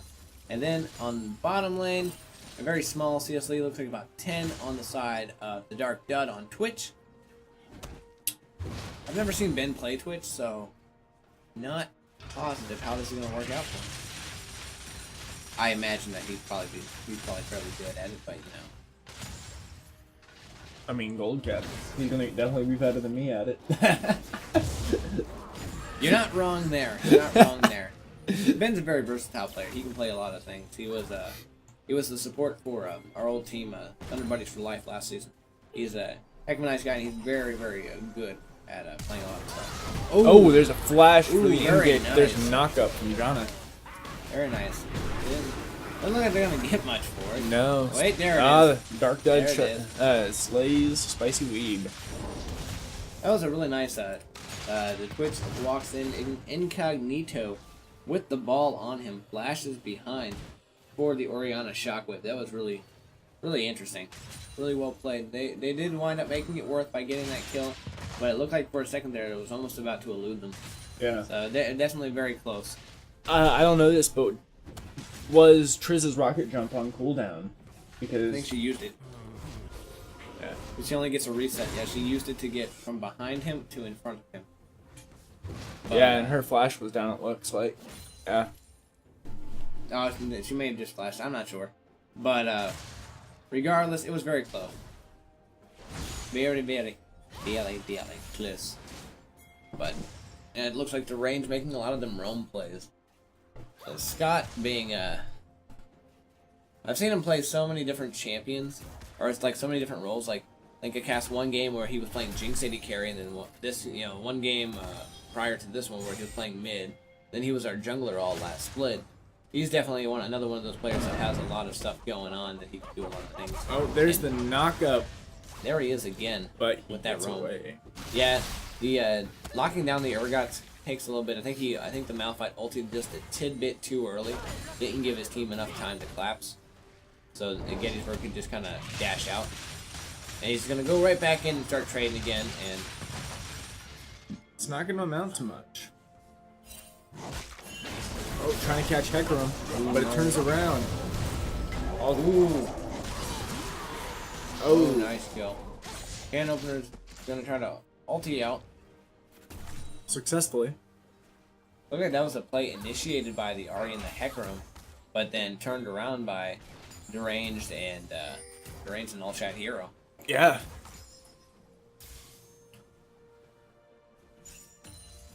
So far, barely well played on the side of Cloud9. Just kicking it in the nads, man. And then, so going back over CS leads, we got looks like a 32 CS lead, or so 33 CS lead in the top lane. Jungle is still about even, about 11 CS lead on the side of the Hecarim for Iruku. And then in the mid lane, not much. 5 CS lead for Can Opener, so not really a lot. Deranged can pick it up, back up, the wave. Not too awfully bad. He's a little bit behind, but not. I think just got the tension to clear that wave. Looks like TP's coming in. TP coming in from the Malphite, or no, from the range. Oh, snap! But wow. It doesn't amount to anything. Yeah, setting up a good TP play is extremely difficult because the way it's positioned, they can see that TP in the bush, so you can't just jump out and surprise like you used to could. That is a word, everybody. That you used to could, but yeah, so it's kind of difficult to set up nowadays, especially with someone like Orianna, where you have to throw out your ball and then Q or W W or ulti in order to kind of CC him in any way, put the slow on them. Ooh, nice charm. Just gonna kind of whittle down to range, followed by Hecarim. Ooh, nice shockwave. Oh man. Nice shockwave. Can Opener does get out, but really well played on the side of Cloud9. That Malphite ulti combined with the shockwave. That was way close for a Can Opener there. Yes, it was. That Malphite dashing in, that really would have messed him up. Yeah, other than just a lot of a lot of attempts at kills, a lot of ganks going on in this game, but not really a lot being taken. Looks like no tower's gone down yet. Here's the Hecarim back onto range. Not gonna do anything. Good lord, I have to keep up now. And not really gonna do much. He's just gonna fall back under tower and go back to living his life. Garage to the Clown, really holding his own in that top lane. He's started his build for a Thornmail, and he's got the Bombing Cinder going for that Sunfire Cape. Not too shabby, not too shabby. Looks like the Hecarim opted into finishing his jungle item, went for that Cinderhawk enchant. And then I take it he's probably going to build into his Trinity Force next. But yeah, a lot of the Hecarims that I've seen in like Plat Diamond area usually will kind of build their jungle item first. Like they're not their full jungle item, but they're the initial jungle item combining the talisman and the Hunter's Machete and whatnot. I forget what that item's called, but they'll combine that, then they'll build in the Trinity Force, then finish with the enchantment or whatever, the buffed up version of it. But so as someone who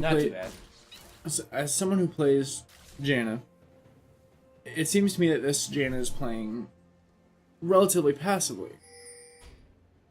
I'm not sure what exactly that equates to. I'm not sure if she's trying to save the harass for later, or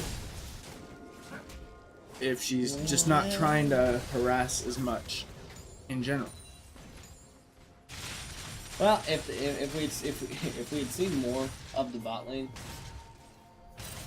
I'd be more inclined to kind of contribute to that one. But I'm not 100% positive because the support's ability to kind of to initiate or to poke whatever. It really comes down to like the positioning of the other players, so we don't know how far they're actually pushing up with the wave, if they're even getting into range, or if they're just kind of AFK pushing the wave and then backing out, going elsewhere, or if they're doing anything, other things. Yeah.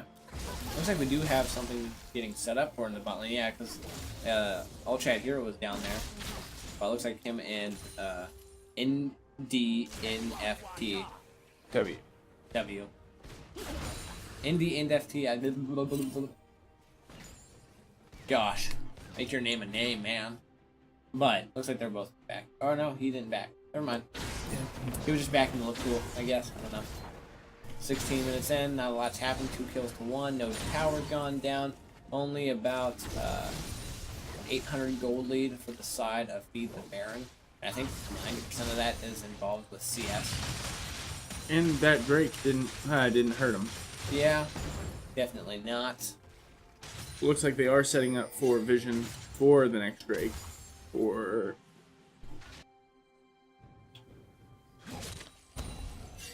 Clown 9. thank you.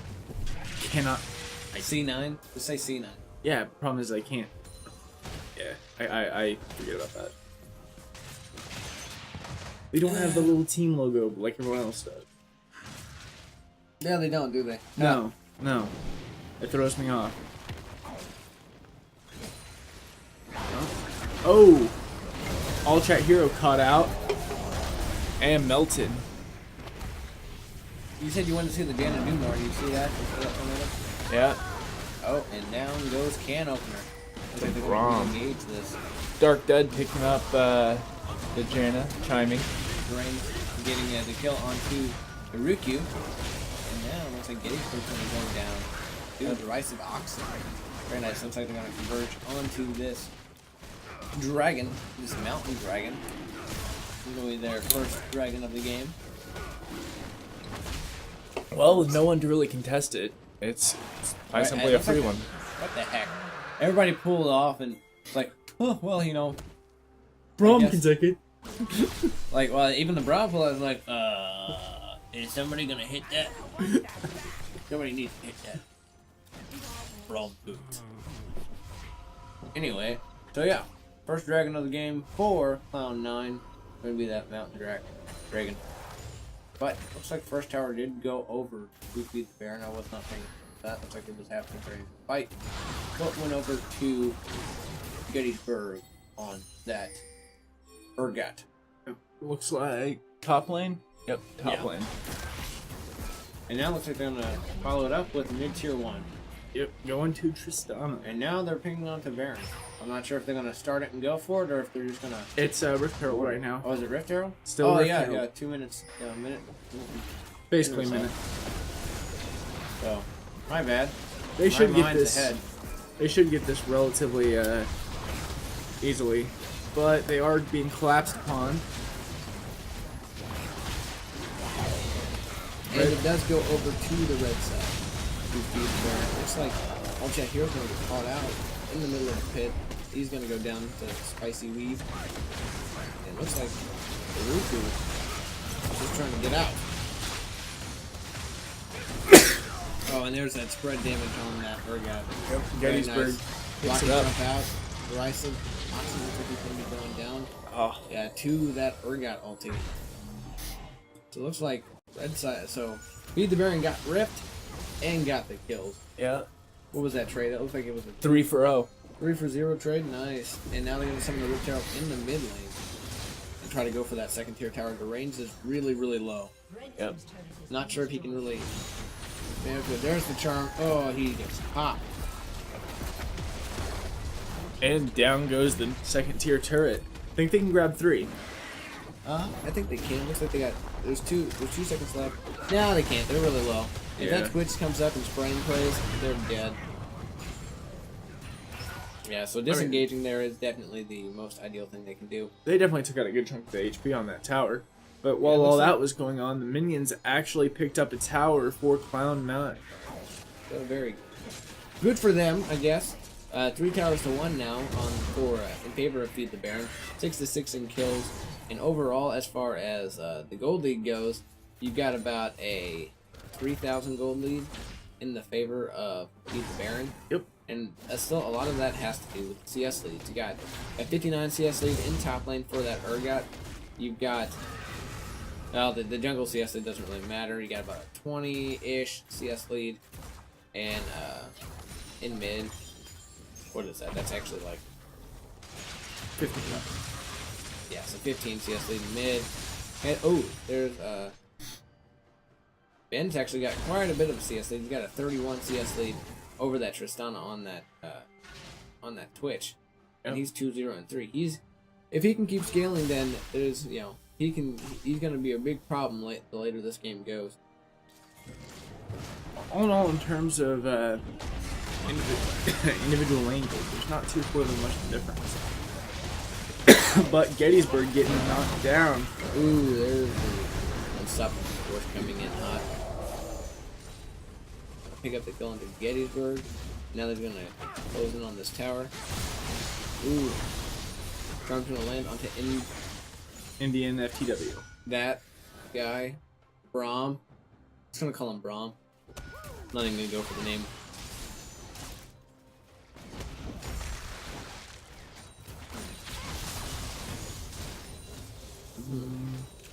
Looks like it's just a lot of back and forth minion waves. Yeah, camera doesn't know what to do with itself. No, it doesn't.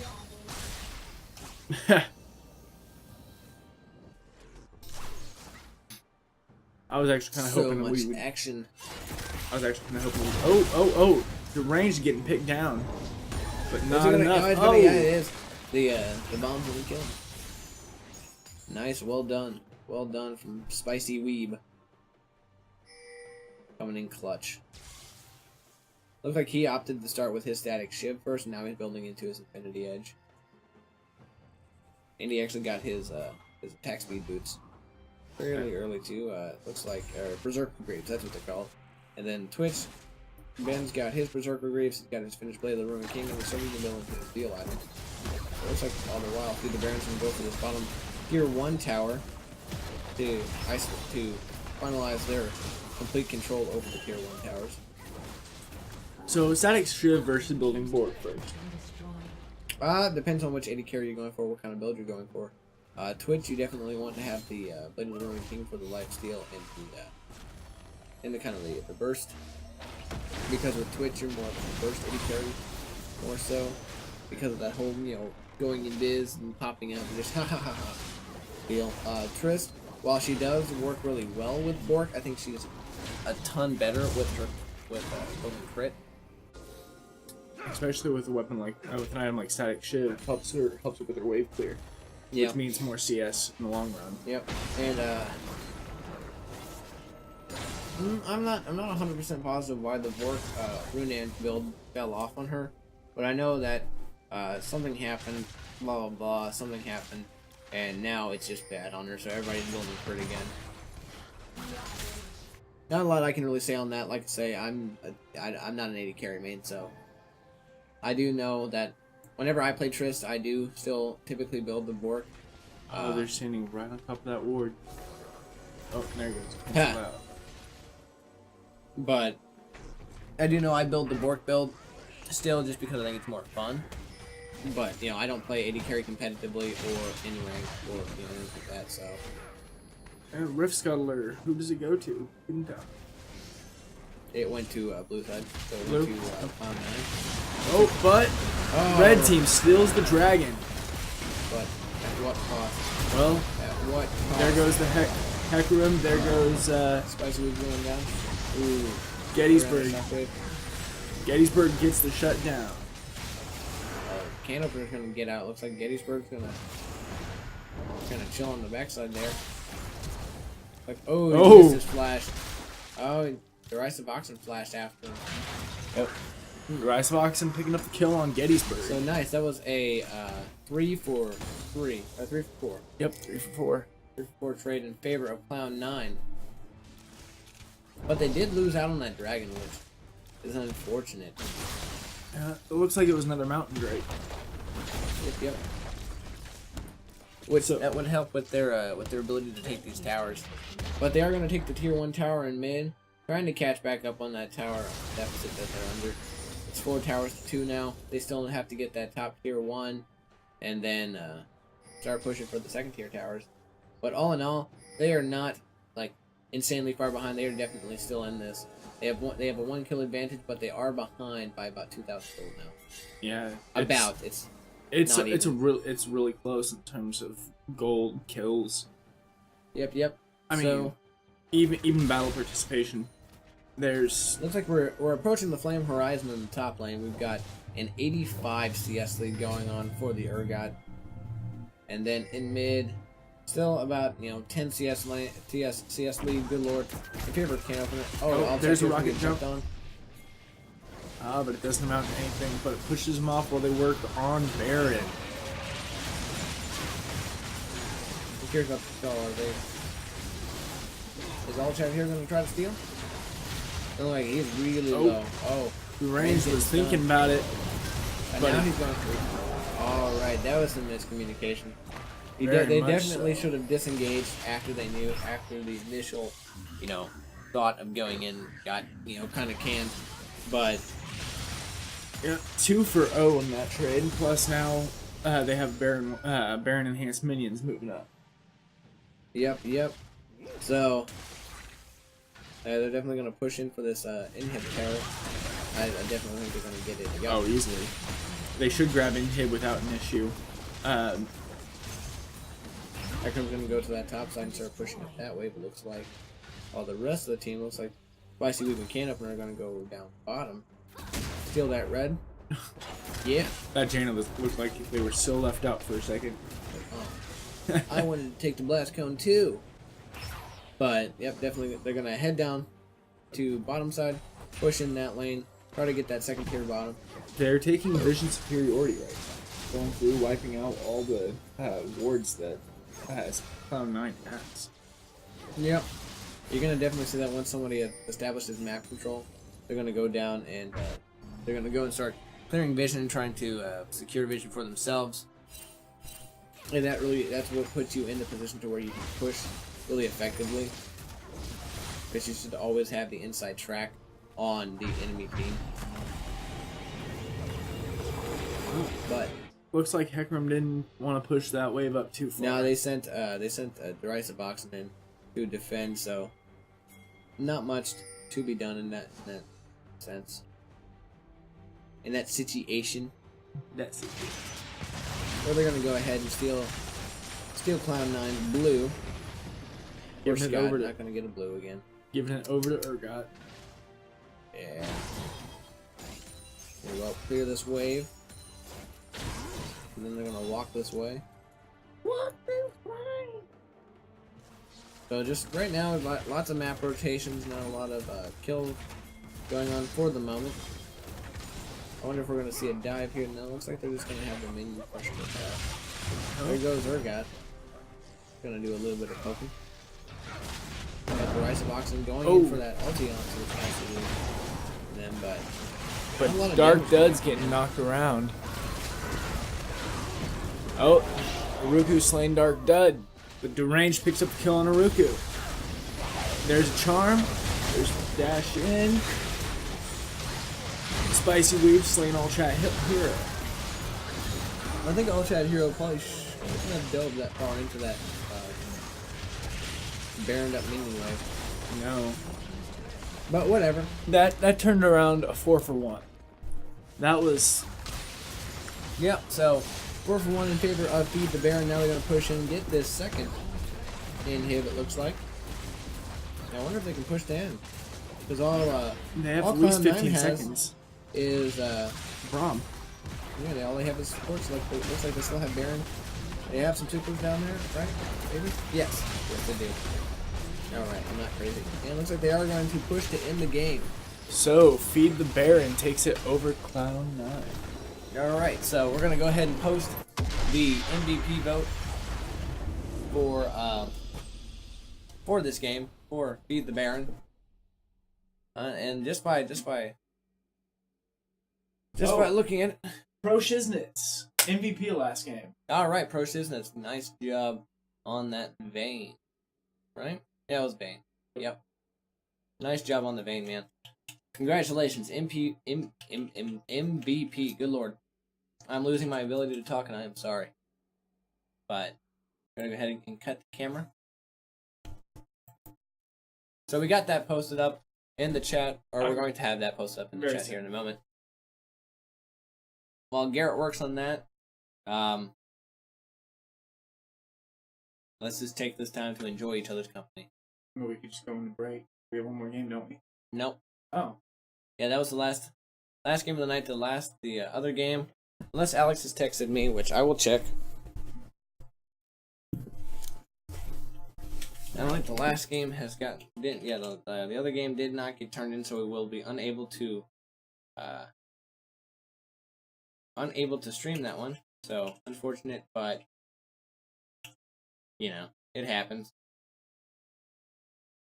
So yeah, so after this one, after we get this MVP chat posted, we'll see what happens. I guess I'll go ahead and ask, how was the audio for this one? Was the audio any better than the other ones? I know that the audio was god-awful. Baron. What do you mean? Which one? The one listed here, I don't think it's on the play. Oh, I remember what it was. Do you? Yes. There's one you hated saying. Oh, the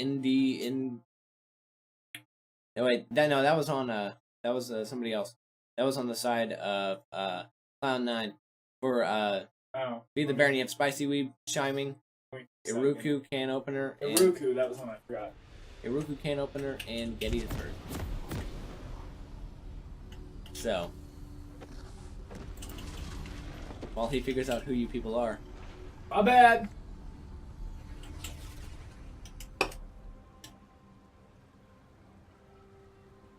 I actually don't have chat open on anything, so I can't tell if I got any responses to my audio request question.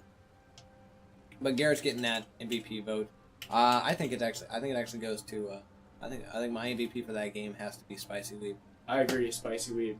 Definitely playing really well on that Tristana, and of course Tristana being one of my favorite AD carriers to watch play. All that jazz. She offers so much. And she's just super fun. What? She is. She's fun. She's fun to play.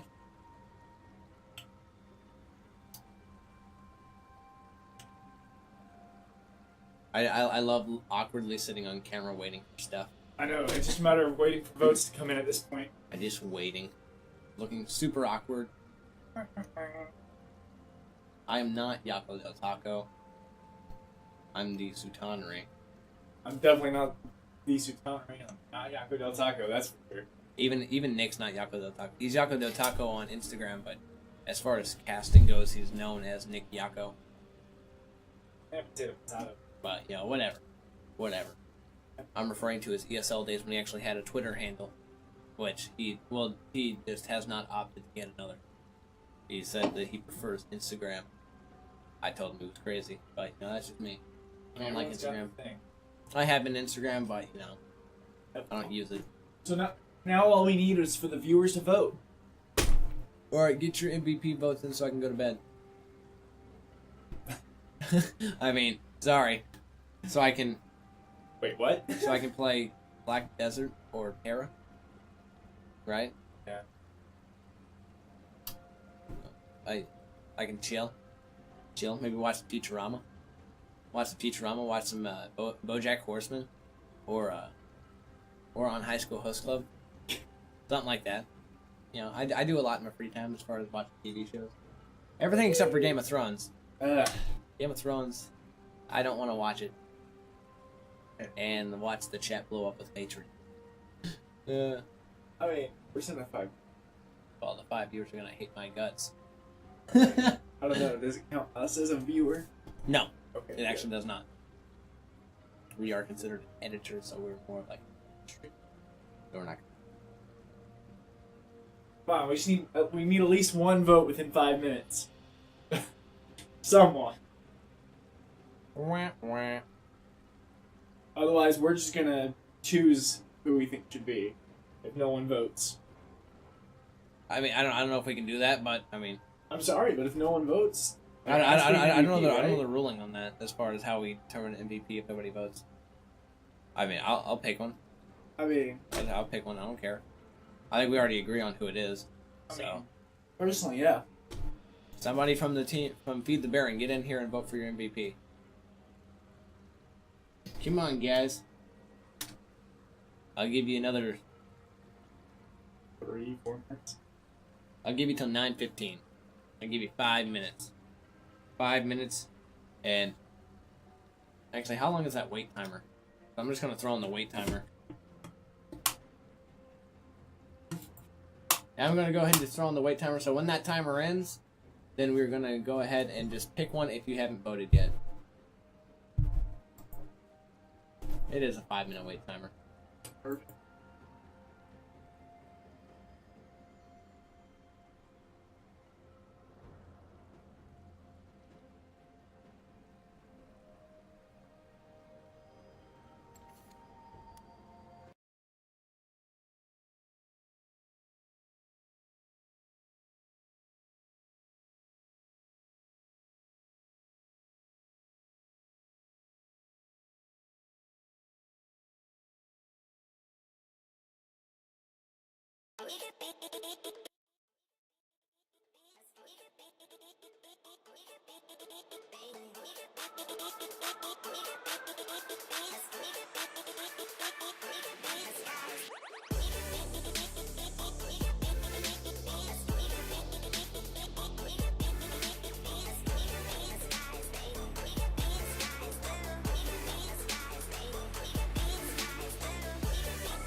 Alright guys, so it's 9:15.